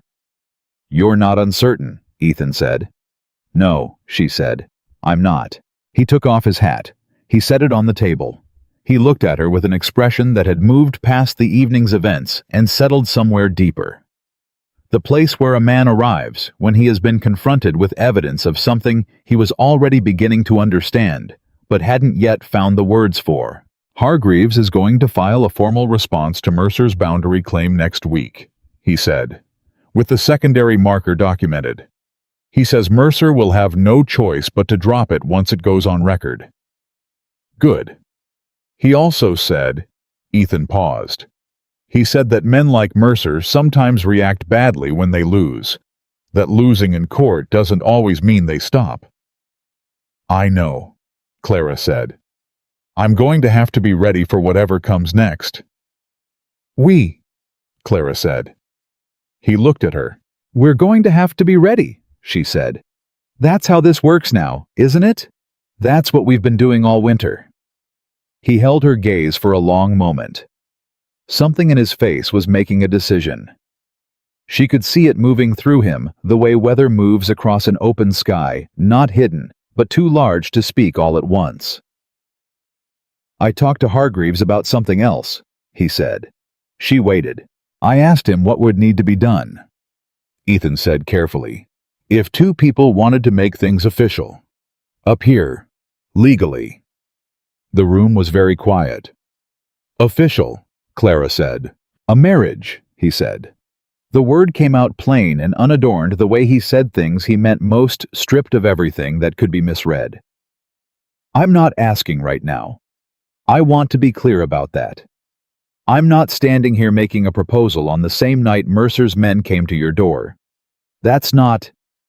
He stopped. I just want you to know that it's a thing I've been thinking about. Seriously. And I thought you should know I'd looked into what it would involve. Clara was quiet for so long that Ethan's jaw tightened almost imperceptibly. I'm not saying no, she said. He exhaled. I'm saying, she continued, that I have spent my entire life not expecting this particular conversation, and I'm going to need a moment to be in it before I respond to it.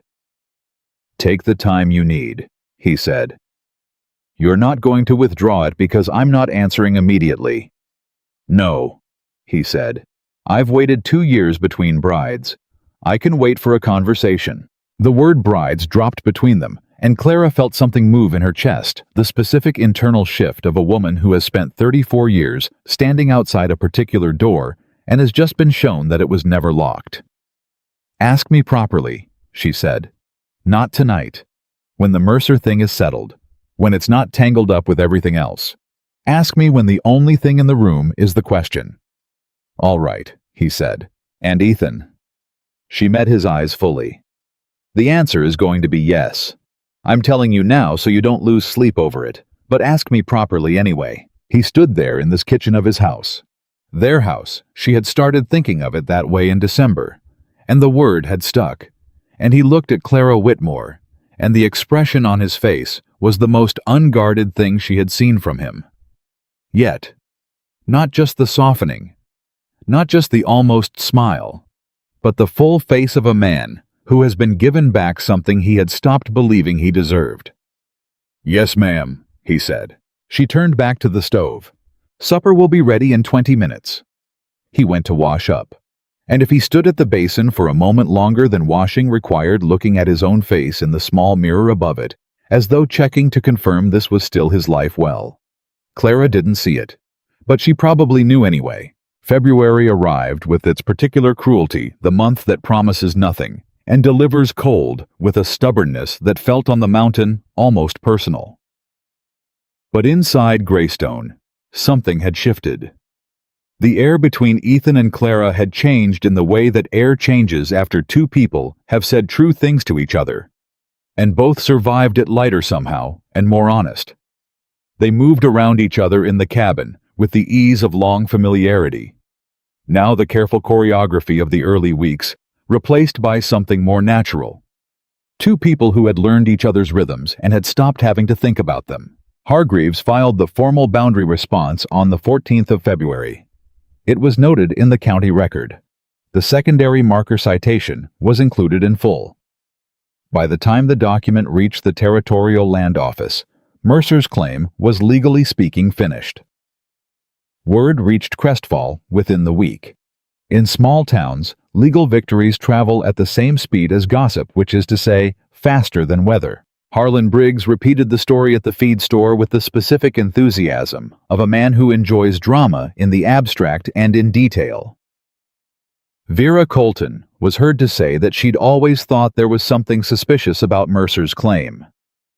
The general revision of the town's position on the whole matter moved with the fluid shamelessness that characterized small community opinion. Yesterday's suspicion of Ethan Walker's strange woman from Missouri quietly becoming today's general sense that she'd been there all along, and hadn't they always thought she seemed capable? Clara heard about this revision when she went to Crestfall with Ethan in mid-February, the first time she'd been to town in over a month. She received it with the equanimity of a woman who has watched public opinion reverse itself too many times to find it meaningful in either direction.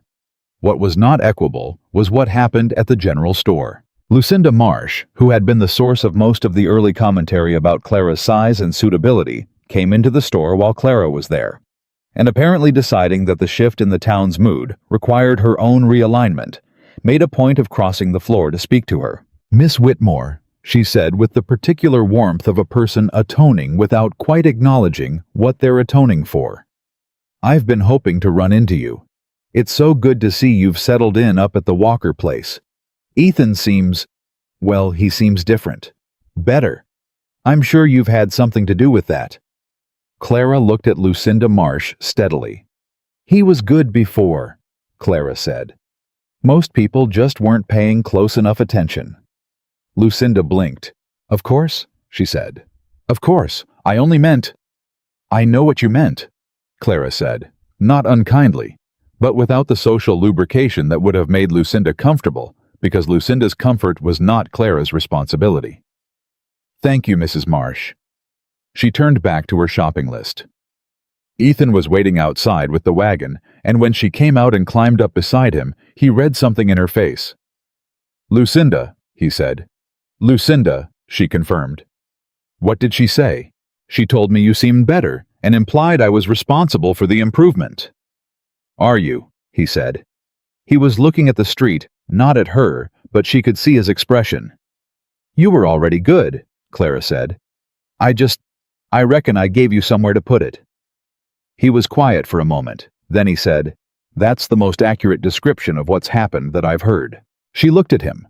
He was still looking at the street, but the line of his jaw had the particular quality that she had come to understand as his version of full emotional exposure, the way he showed what he felt when he couldn't quite bring himself to say it in a sentence.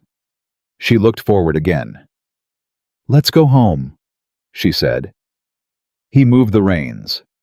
They started up the mountain road, and neither of them said anything for a while, and neither of them needed to. The third week of February brought Mercer himself. He came in the afternoon on a clear day riding alone again, and this time Ethan was in the yard when he arrived, which was not an accident. Ethan had learned from January. He had arranged his afternoon with the possibility of Mercer in mind. Mercer dismounted. He looked at Ethan with the expression of a man managing a complicated internal weather system and showing only the surface. "Walker," he said. "Mercer," Ethan said. "I reckon you know why I'm here." "I reckon I do." "The boundary filing," Mercer said. He paused, adjusting his coat. "Your lawyer's a thorough man." "He is." The secondary marker changes the line significantly. Another pause.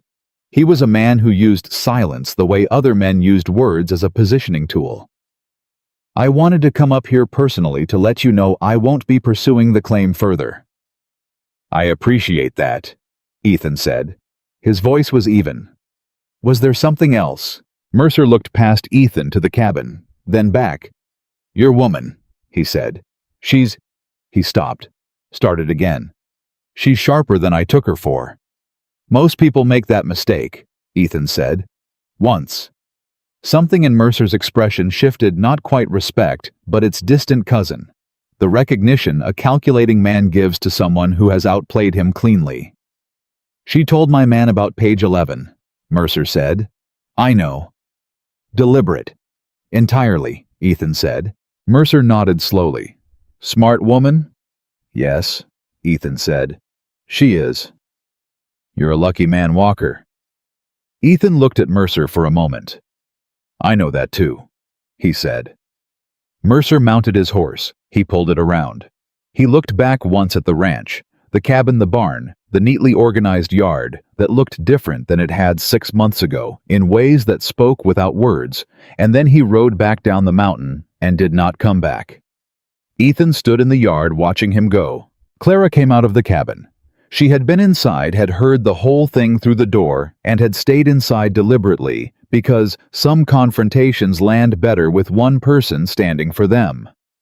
She stood beside Ethan. "He's not coming back," Ethan said. "No," she said. "He's not." "He called you smart." High praise from a man who spent 2 years betting on the opposite. Ethan looked down at her. The afternoon light was flat and bright on the snow, and his expression had the quality of a man who has just watched a threat move away from everything he cares about, and is experiencing the specific aftermath of that, the release of a held breath, the return of a future that had been temporarily in question. "Clara," he said. She looked up at him. "I know I said I'd wait," he said, "until the Mercer thing was settled, until it wasn't tangled up with everything else." She waited. "It's settled," he said. "It is," she said. He took a breath. "I'm not a man who says things easily," he said. "You know that already. I'm not going to make a speech because I don't have one in me, and you'd see through it anyway." He paused. "What I can say is true, which is that when I put that advertisement in the paper 4 years ago, I was looking for someone to make the house less empty. And that's a small thing to look for, and maybe I didn't deserve to find anything larger." "Ethan, I found something larger," he said. "I found you, and you're—" He stopped. He was not a man who ran out of words often because he used so few. But he ran out of them now, standing in the yard in the February light, and he stood there in the gap they left, and let her see what was behind them. Clara saw it. "I know," she said quietly. "I know. I found it too." He reached into his coat pocket. He had been carrying it since the Durango trip, a simple ring silver, a small inset turquoise in the old southwestern style, nothing elaborate. He had spent 20 minutes in a jeweler's shop trying to think about what she would want, which was hard for a man who didn't know much about jewelry, and had finally chosen it because it looked like something that had been made for use, not for show, and that seemed right. He held it out. She looked at it. She looked at him. "Clara Whitmore," he said, "will you stay?" Not "will you marry me?" Not a formal construction from a man who did not deal in formality. "Will you stay?" 2 words that held everything. The empty house.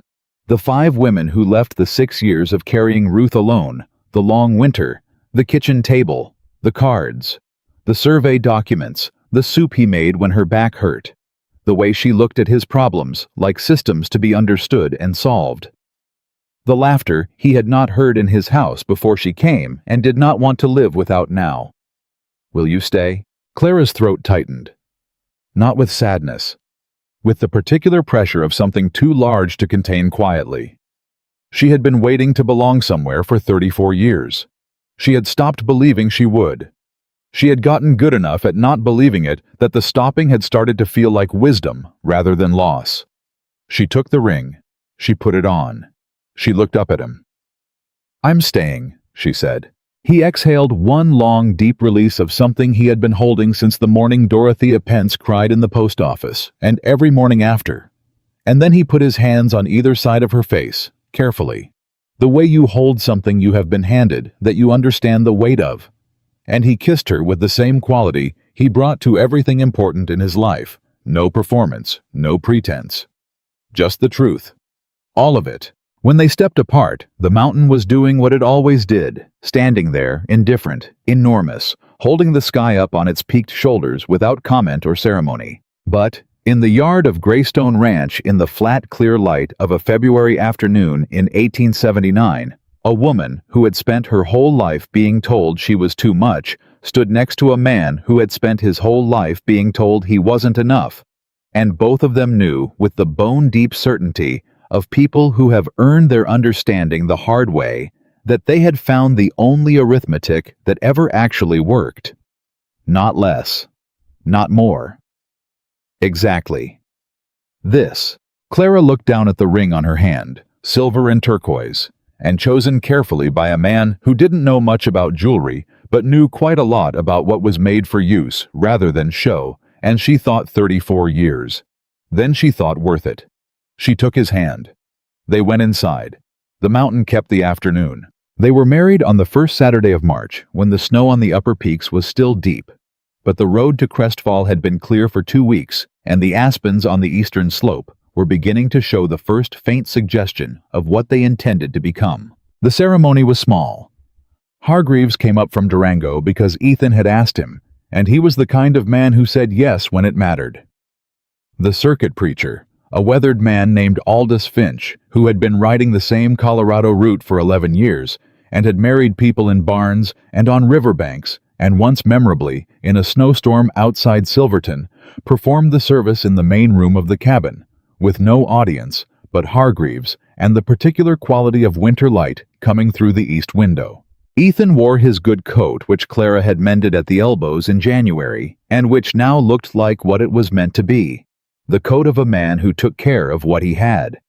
Clara wore the dress she'd made from the wool cloth he'd given her at Christmas, finished 2 weeks earlier in the long evenings.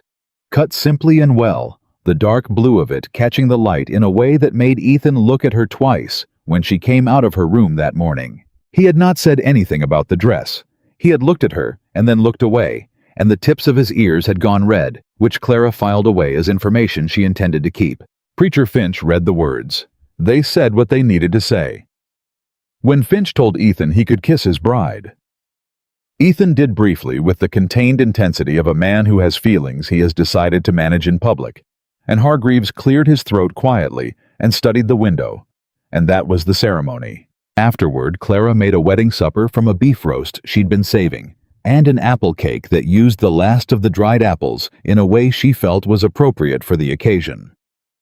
They ate at the kitchen table, 4 people in the room that had started as one man's solitary kitchen and had become by the particular alchemy of a winter spent honestly something else entirely. Hargreaves raised a glass of the whiskey Ethan brought out from the back of the root cellar, a bottle he'd been keeping for something worth keeping it for, and said, "To Greystone and everyone in it." They drank. Preacher Finch, who had seen enough of human nature over 11 years of circuit riding to recognize something real when it was sitting across the table from him, looked at Ethan and Clara with the quiet satisfaction of a man who has just done work that mattered. "I've done a good many of these," he said to no one in particular. "Some of them take, some of them don't." He picked up his cake fork. "This one takes." Ethan looked at Clara. Clara looked at Ethan. Neither of them said anything. They didn't need to. The first thing Crestfall did with the news of the marriage was talk about it, which was what Crestfall did with everything. The second thing it did, and this was newer, slower and more interesting, was begin to revise. It had been revising since February, since word of the boundary dispute had spread, and the general shape of what Clara Whitmore had done became known. The specific detail of page 11 had circulated how she'd spotted what Ethan had missed, how she'd confronted Mercer's man directly, how she'd named it to his face, and let Mercer know his legal footing was gone before Ethan even got back from Durango.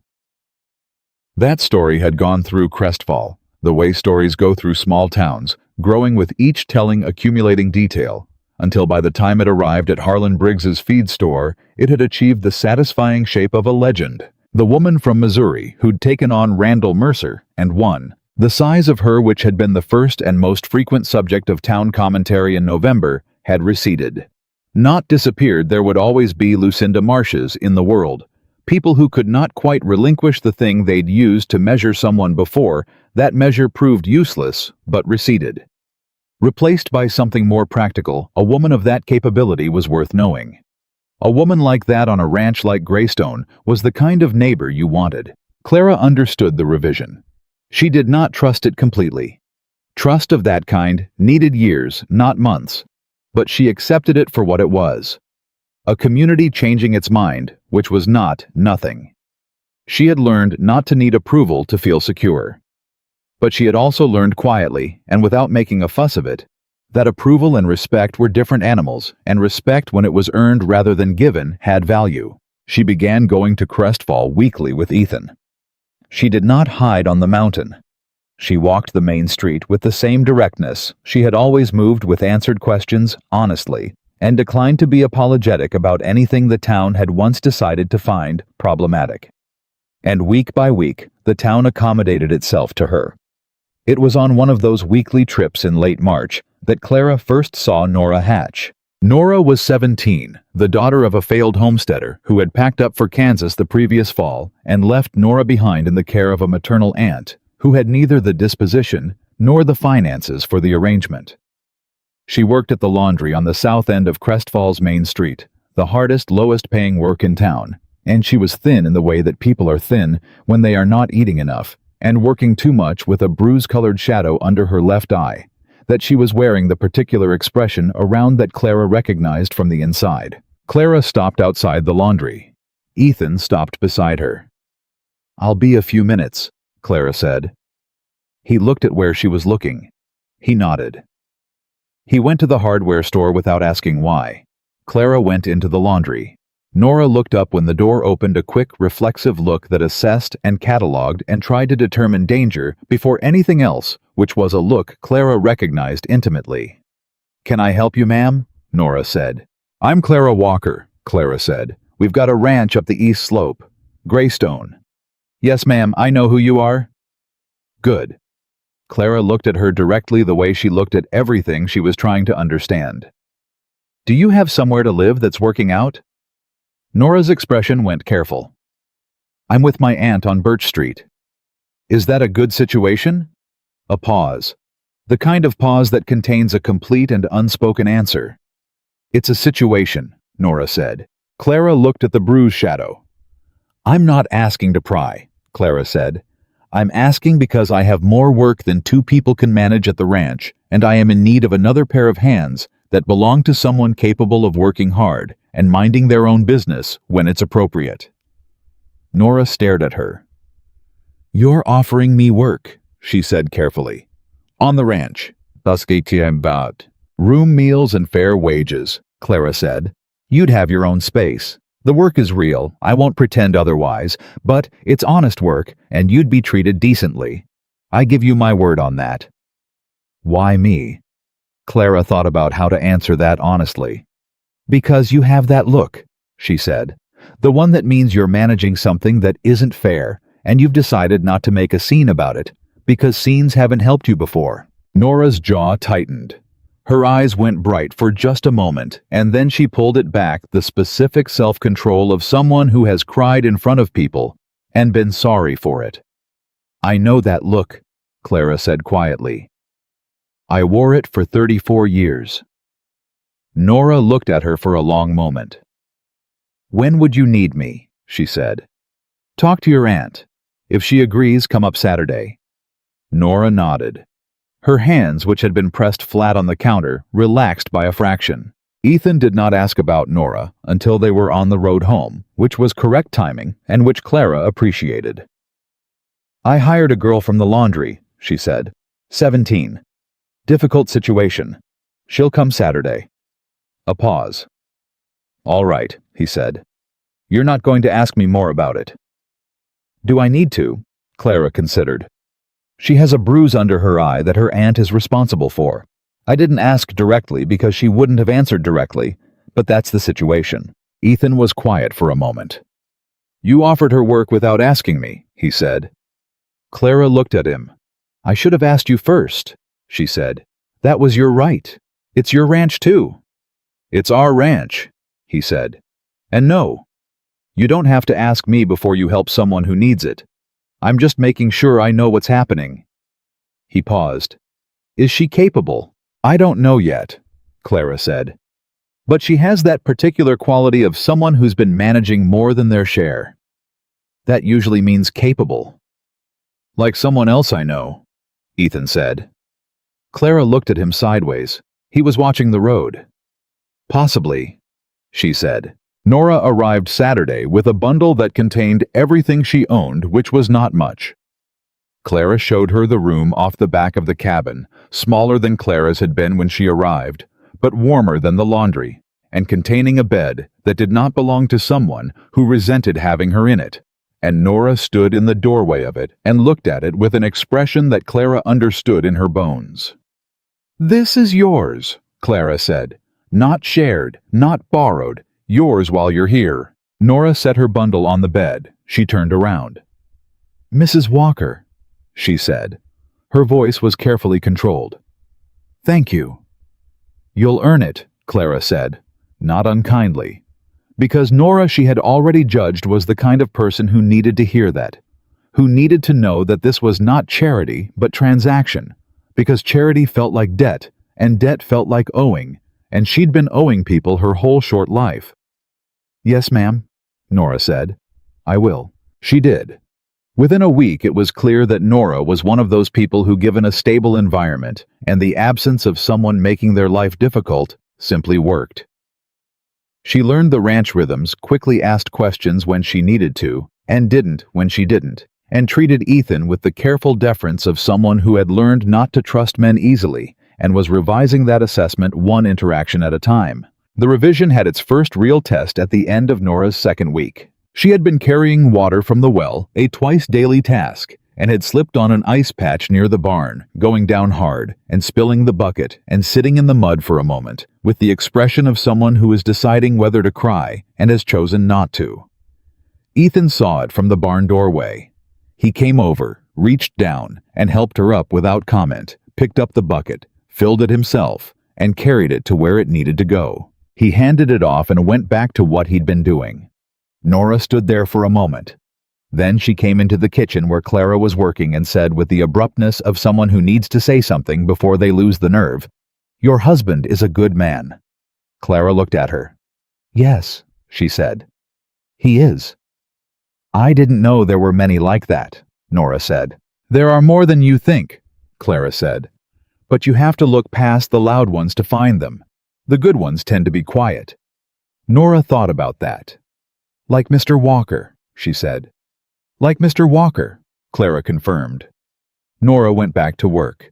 Clara watched her go and thought about 17 and about how the whole of a life could turn on a single season in which someone treated you decently enough to change what you thought was possible. April came to the mountain in stages, the way April comes to high country, hesitant retreating, then finally committing in one magnificent rush of cold sunlight and snowmelt, and the particular smell of ground that has been frozen for months finally releasing itself.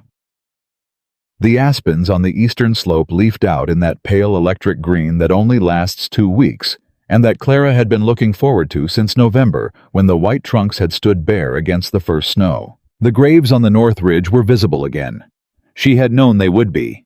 She had been thinking since February about how to approach this, not the act of going, but the question of whether Ethan would want to go alone or with company, and whether offering was overstepping, and how to hold the difference between supporting someone through grief and inserting yourself into something that was not yours. She had decided in the end to let him lead. She watched him in early April, noticing when he started looking at the ridge in the morning, that particular quality of attention directed at something in the distance that has nothing to do with cattle or fence lines. She said nothing. On a Tuesday morning, in the second week of April, he came into the kitchen and said, "I'm going up to the ridge. I thought you might want to come if you're willing." She had a bread dough that needed another hour. She covered it and went for her coat. They walked up through the aspens in the thin spring cold. Ethan carrying a small bunch of dried flowers he'd kept from the previous summer columbines, the bright yellow kind that grew in the high meadows, and Clara walking beside him at the pace he set without adjustment. The graves were marked by 2 stones, large, squared-off the kind of stones that take time to move into place. He had done that work alone 6 years ago, in the particular determined grief of a man with nowhere to put his hands but toward what needed doing. He stopped. He stood there for a while. Clara stood beside him. He set the columbines between the stones. "Ruth," he said quietly. "And Ruth." Then after a pause, "This is Clara, my wife." Another pause. "She found your flowers in the root cellar. The seeds, I mean. She's planted them near the barn." He stopped. "I think you'd have liked each other." Clara kept her eyes on the stones. Her throat was doing something she didn't intend to manage out of existence, because some things deserve to be felt fully. "I'll take care of him," she said. Quietly. Directly, the way she said everything important, not to the sky, but to the stone, to the person it marked. "I know you would have. I know what he lost. I'll take care of what's here now." The wind moved through the aspens, a sound so close to a breath that neither of them remarked on it. They walked back down the mountain in the same silence they'd walked up in. And when they got back to the yard, Ethan held the door for her, and she went through, and that was all. Nothing was said. Nothing needed to be. But something had settled. Something that had been slightly off balance, not wrong, not painful, just gently tilted, had found its level. Clara could feel it in the quality of the afternoon that followed, in the way Ethan moved through the rest of the day, more at ease somehow. In the way that people are more at ease when they have finally done the thing they needed to do and been accompanied through it. The twist that spring brought was not what Clara had expected. She had prepared for Mercer for Crestfall's opinion, for Ethan's grief, for the hard work of building something real with another person. She had not prepared for the letter from Jefferson City. It came in late April. Hank's handwriting on the envelope, but thicker than usual, multiple pages. She opened it at the kitchen table while Ethan was in the barn and read it twice, because the first time she read it, she thought she had misunderstood. She had not misunderstood. Their father, she had known, had left the family home to Hank in his will.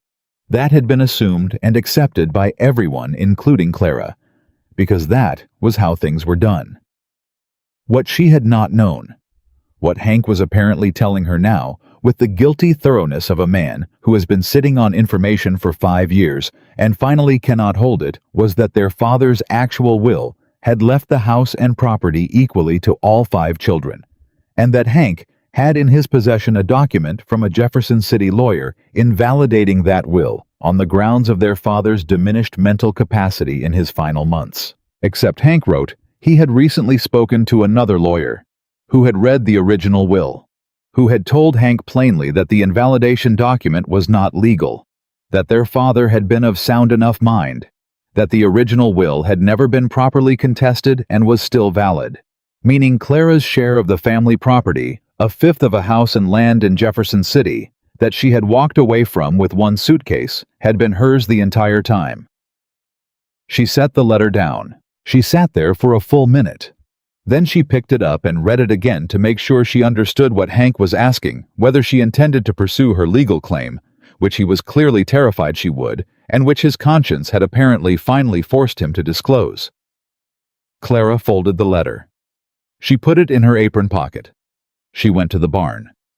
Ethan was working on a section of harness that had been needing repair since February. He looked up when she came in. He read her face immediately. "What happened?" he said. Not a question. She handed him the letter. He read it. His expression moved through several things: confusion, then understanding, then a slow, compressed anger that was different from the Mercer anger. This was personal anger. The kind that comes from understanding what someone did to someone you care about and how long ago they did it. "He's had this for 5 years, Ethan said. "Yes. And he told you now because his conscience got louder than his convenience," Clara said. "Hank's not a bad man. He's a weak one.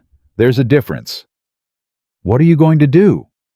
Clara leaned against the barn wall. She had been thinking about this for the 60 seconds between reading the letter and walking out here, and she had already decided which was how she made most decisions, not slowly, but completely. "Nothing," she said. Ethan looked at her. "The property in Jefferson City," she said. "A fifth share of a house I haven't lived in for 6 months, in a city I don't want to go back to with 4 siblings I see once a year, if that." She met his eyes. "I'm not going to spend my time and your money on a lawyer for a piece of something I already left behind." "It's yours," he said. "Legally. So is this mountain," she said. "So is this barn and that cabin and the eastern boundary with the spring on it. So is every morning I've woken up in the last 6 months knowing what I was waking up to." She held his gaze. "A fifth share of Hank's guilty conscience in Missouri is not the thing I need, Ethan." He was quiet. "I'm going to write him back," she said. "I'm going to tell him I know, and that I'm not pursuing it, and that what I'd like in return is for him to be honest with the other 4 about what he held back because they have the same claim I do, and that's between them. It's not mine to decide." "That's generous," Ethan said, "considering." "It's practical," she said. "Generous is a choice. Practical is a calculation. I'm choosing what I want more, and what I want more is right here." He set the harness down. He stood up fully. "Clara," he said. "Don't," she said. Her voice was soft. "Don't make a speech about it. I know what I chose. I chose it in October, and I'm still choosing it now, and I'll keep choosing it."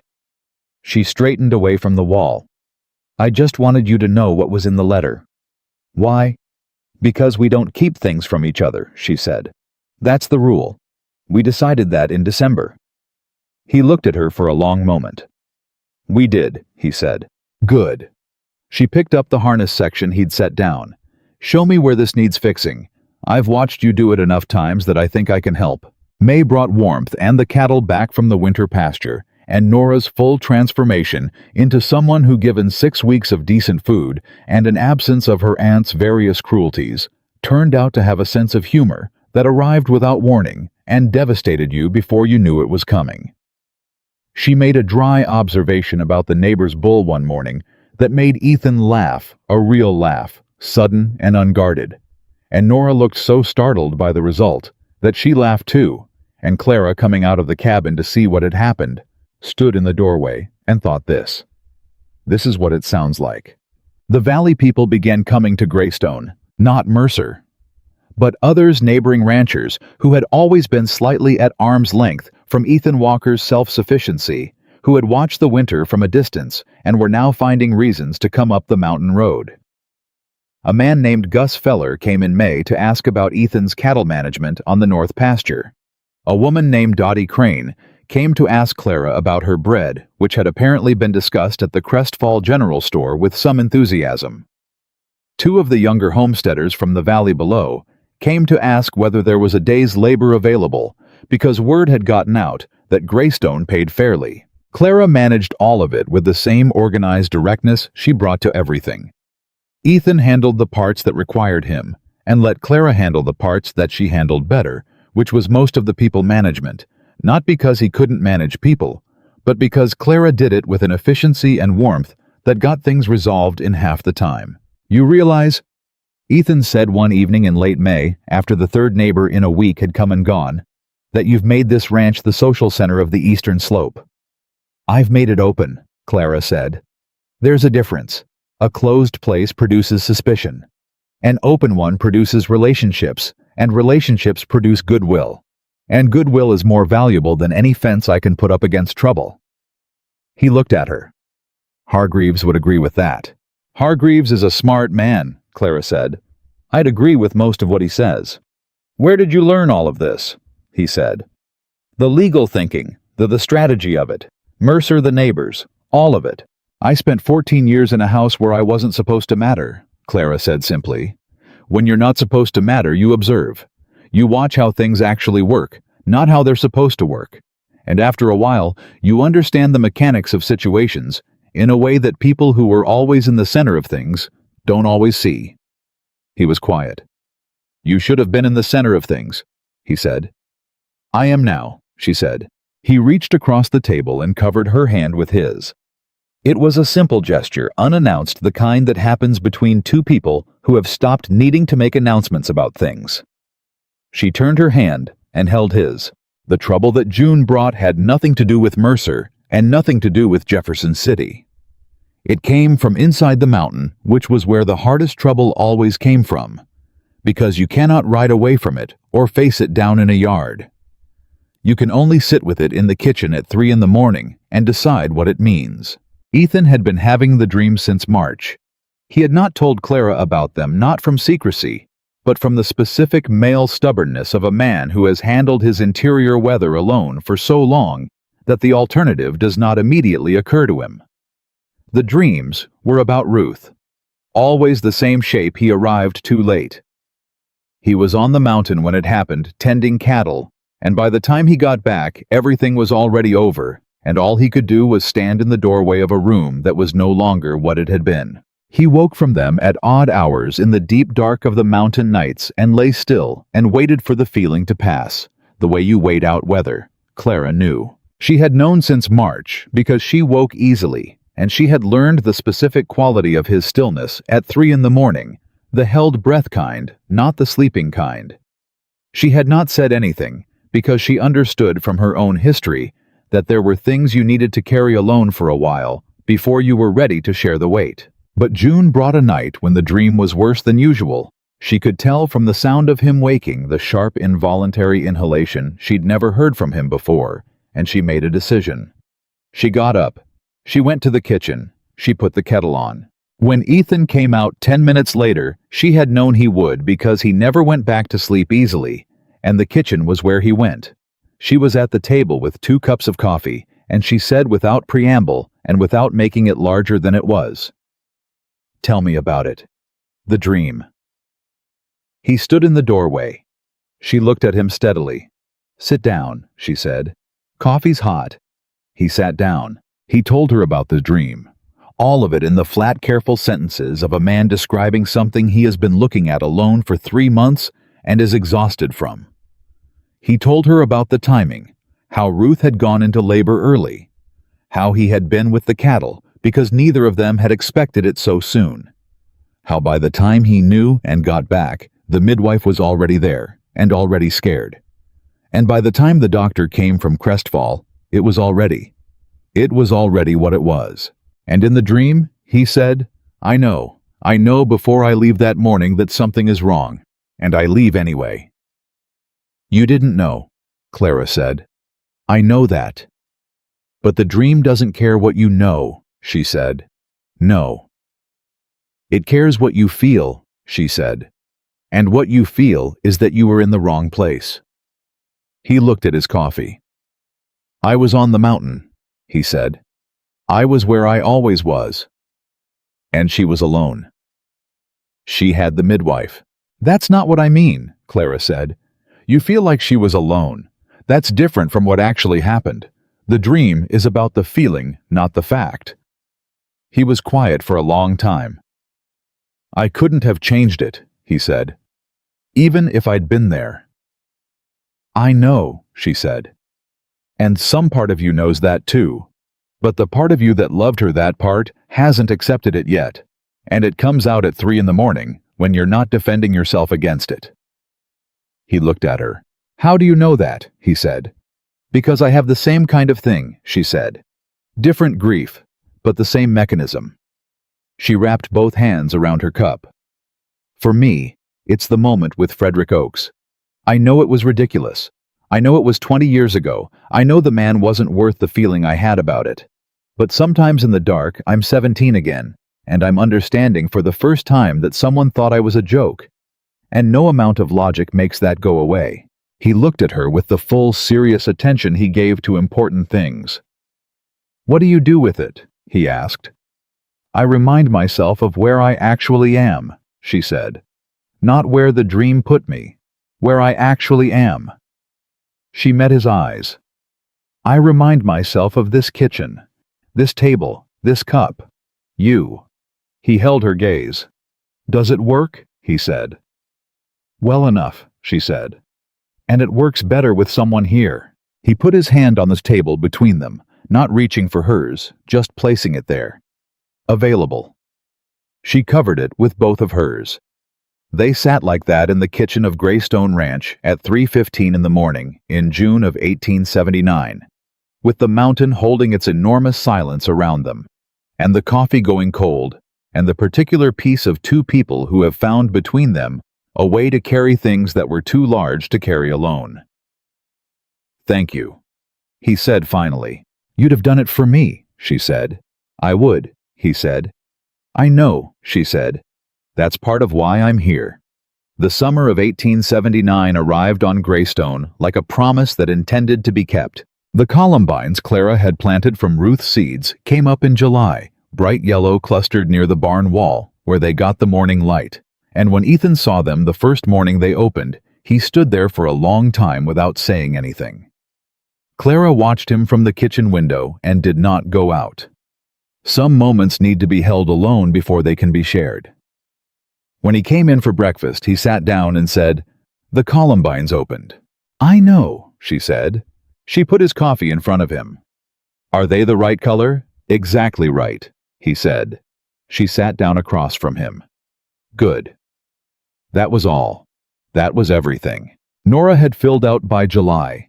Not just physically, though the steady meals had changed her in that way too, but in the less visible way that matters more. She laughed more. She argued back when she disagreed, which Clara had encouraged specifically and which Ethan had needed a few weeks to adjust to, but now accepted as simply the texture of the household.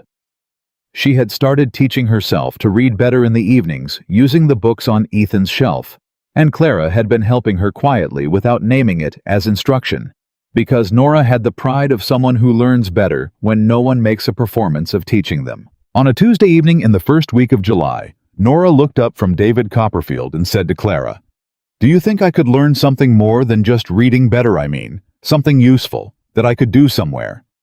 Clara looked at her. "What kind of something?" "Numbers," Nora said. "Accounts. I watch you do the ranch books and I think—" She stopped. "I think I could do that, if someone showed me how." "You could absolutely do that," Clara said. "You'd show me." "Starting Thursday," Clara said. "After supper." Nora nodded. She went back to her book. And Clara went back to the shirt she was mending and did not make a production of the fact that she had just watched a girl who had been left behind discover that she had a future, because Nora did not need the observation made. She needed Thursday to arrive. It was also in July that the letter came from Hank. Not the guilty letter of April, a different one. Shorter. Clara read it at the table and handed it across to Ethan without comment. Hank had told the others. All 4 siblings. He had told them about the will, about the invalidation document, about all of it. Clara's 3 sisters had apparently consulted a lawyer of their own. They were pursuing their shares, not Clara's, since Clara had made her position clear, but their own. And Hank, the letter said, was cooperating. Because as he wrote in the last line with the particular tone of a man who has surprised himself, it was the right thing, and I should have done it years ago.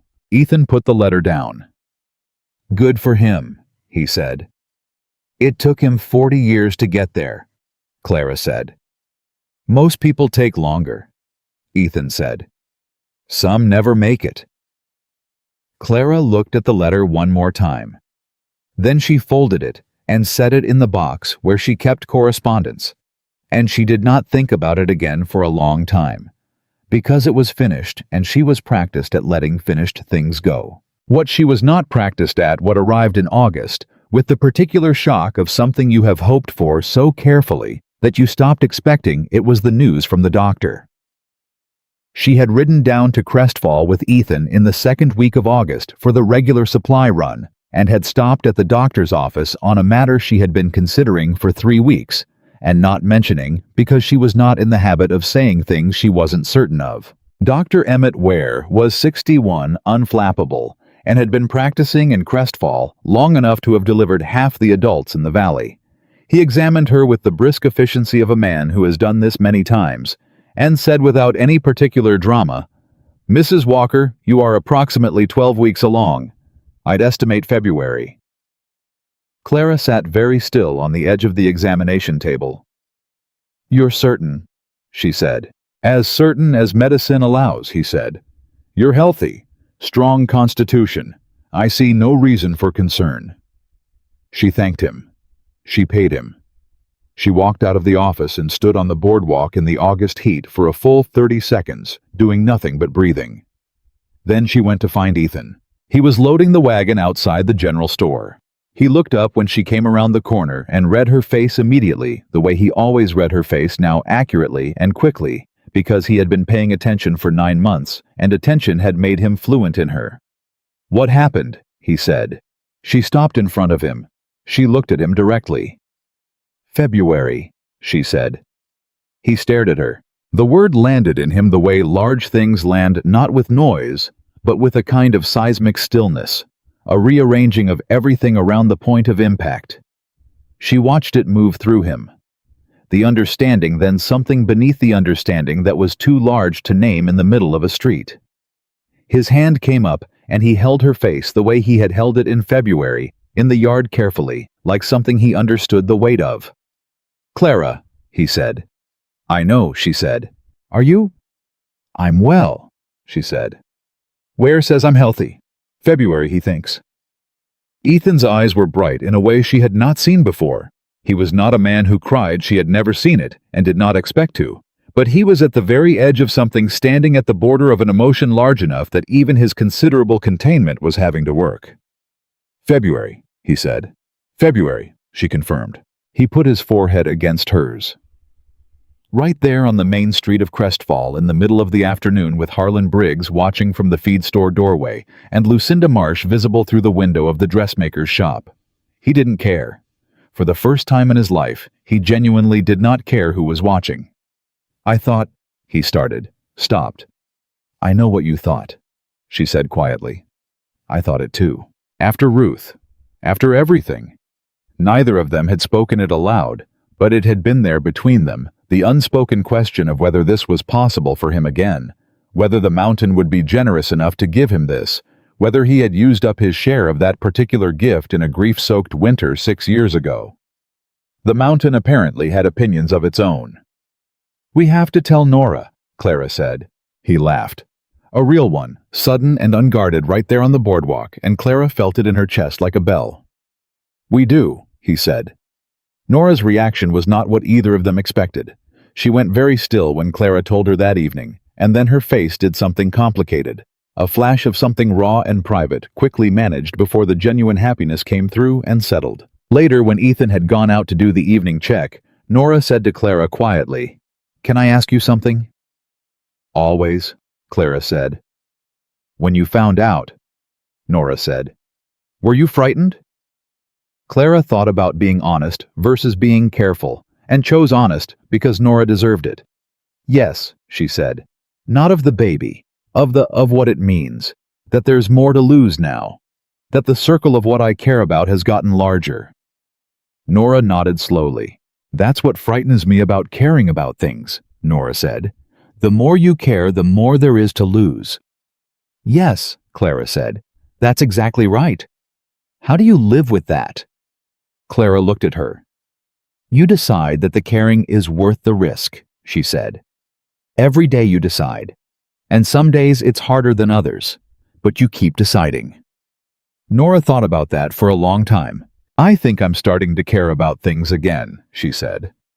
It was said with the tentative quality of someone reporting on a personal development they haven't fully verified yet.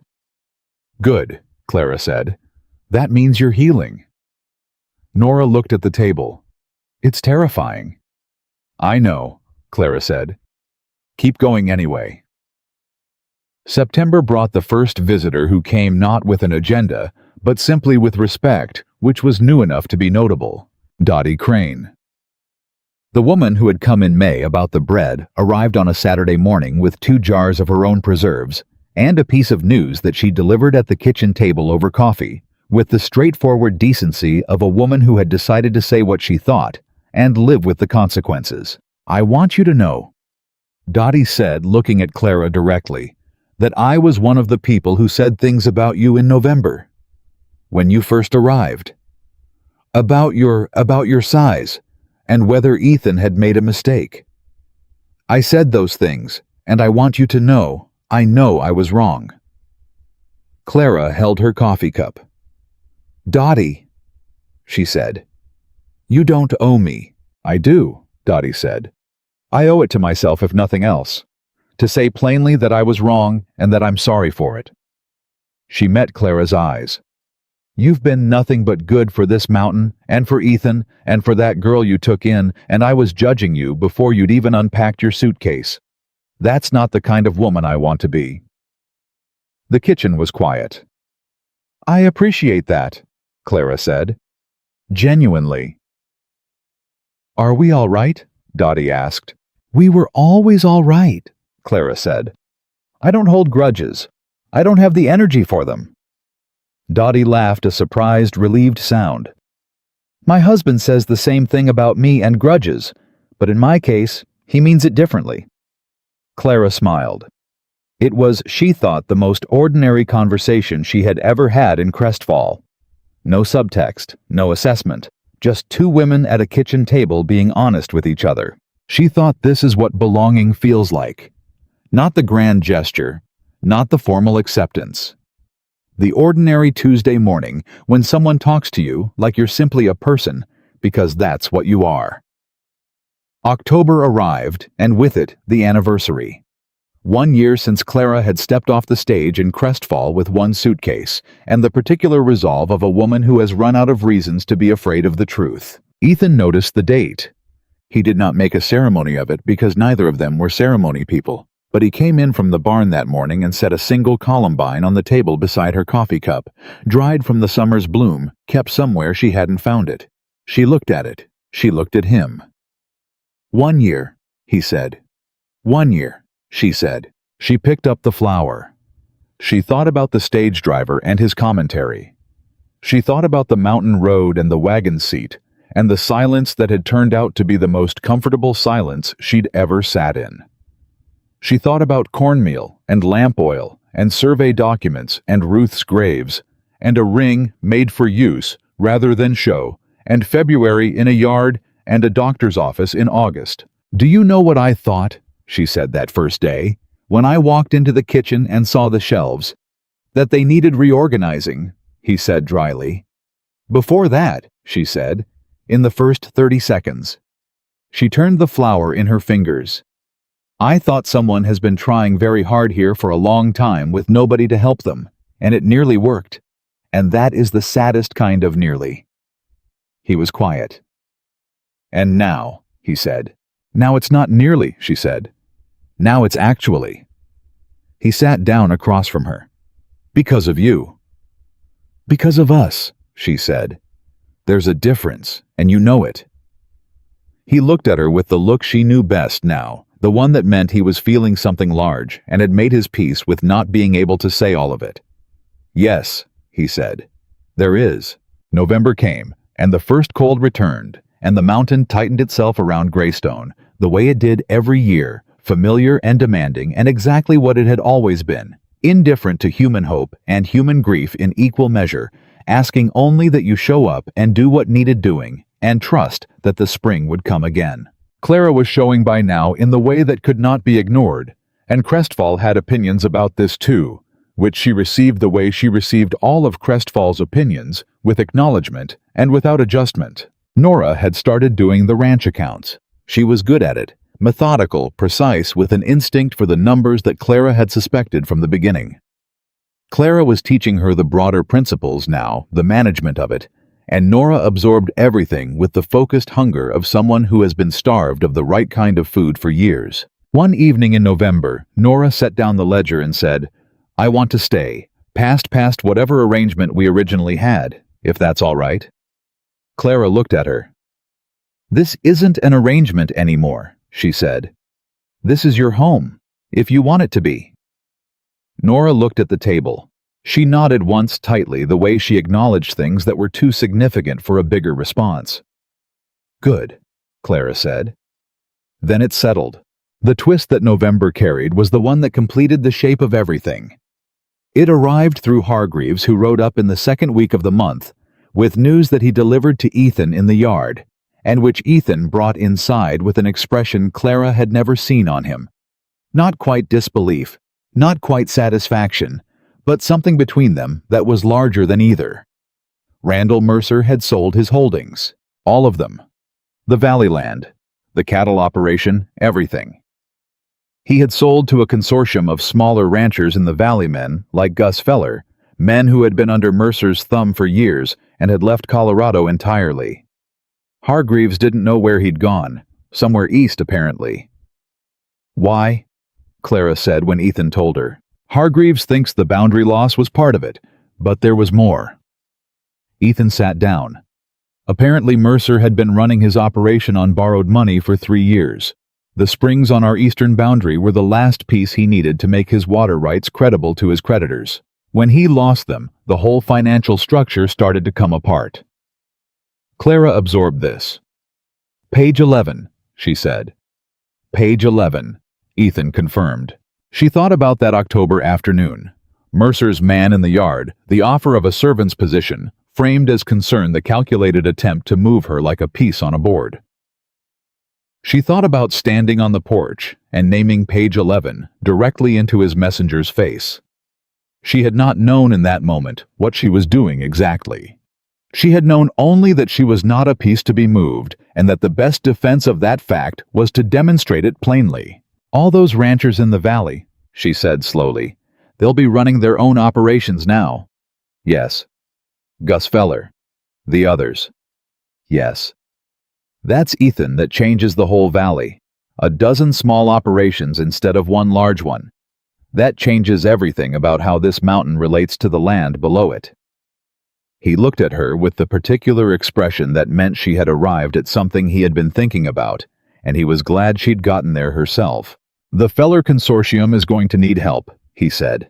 "They're capable men, but they've been working under someone else's direction for years. They're going to need to learn to manage their own." "I know," Clara said. She was already thinking. He could see it in her face, the same expression she'd worn over the survey documents, over the account books, over every system she'd decided to understand. They're going to need accounting help, coordinated management, someone who understands how the pieces work together.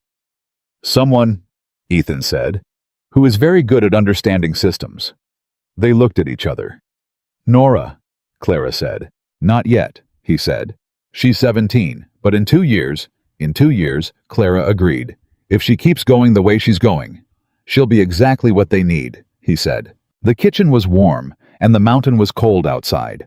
And somewhere in the wall of November, a girl with a ledger on the table and a future she was building page by page was doing the accounts for a ranch on the eastern slope of the San Juan Mountains, and neither she nor anyone in Crestfall had the specific vision required to see yet where she was headed. But Clara saw it. Clara had always been able to see the shape of things before they arrived. February came hard and fast, and certain the way Dr. Ware had promised it would, and on the 14th, which Ethan would later note, with the dry observation that it was either the most romantic or the most inconvenient timing in recorded history, Clara Walker delivered a daughter. Ware came up the mountain 2 days before staying at the ranch, so there was no question of timing and no repetition of what could not be repeated. Nora boiled water and carried things and held Clara's hand when she needed it held, and did not leave the room once, which Clara had not expected and would not forget. Ethan stayed out of the room at Ware's direction and spent 2 hours in the barn doing things that did not need doing, because it was the only way he knew to survive waiting. When Nora came to this barn door and said, "Mr. Walker, come in now," He was across the yard before she finished the sentence. The baby was small and red-faced and making the specific sounds of someone who has arrived somewhere with strong feelings about it. Clara was exhausted in the absolute foundational way of someone who has done the hardest work they have ever done and knows it. She was holding the baby, and she looked up when Ethan came through the door, and whatever was on her face in that moment, the exhaustion and the completeness of it, and the something else beneath both, it was the most honest thing he had ever seen. He sat on the edge of the bed. He looked at the baby. He said. He couldn't finish it. I know, Clara said. He reached out, and the baby wrapped her fingers impossibly small, impossibly certain around one of his. And he sat there with his hand held by something the size of a thought, and the expression on his face was one that Clara would carry with her for the rest of her life, in the part of herself where she kept the things most worth keeping. What do we call her? He said. Clara had thought about this. She had been thinking about it for months, quietly turning names over the way you turn stones on a riverbank, looking for the one that was right, not just pretty. Margaret, she said, for the mountain, and Ruth for her middle name. He looked up. Margaret Ruth Walker, she said. If that's all right. He looked at the baby. He looked at Clara. That's more than all right, he said. Nora, standing in the doorway, made a sound that was determinedly not crying and went to find something useful to do, which was how she handled everything that mattered.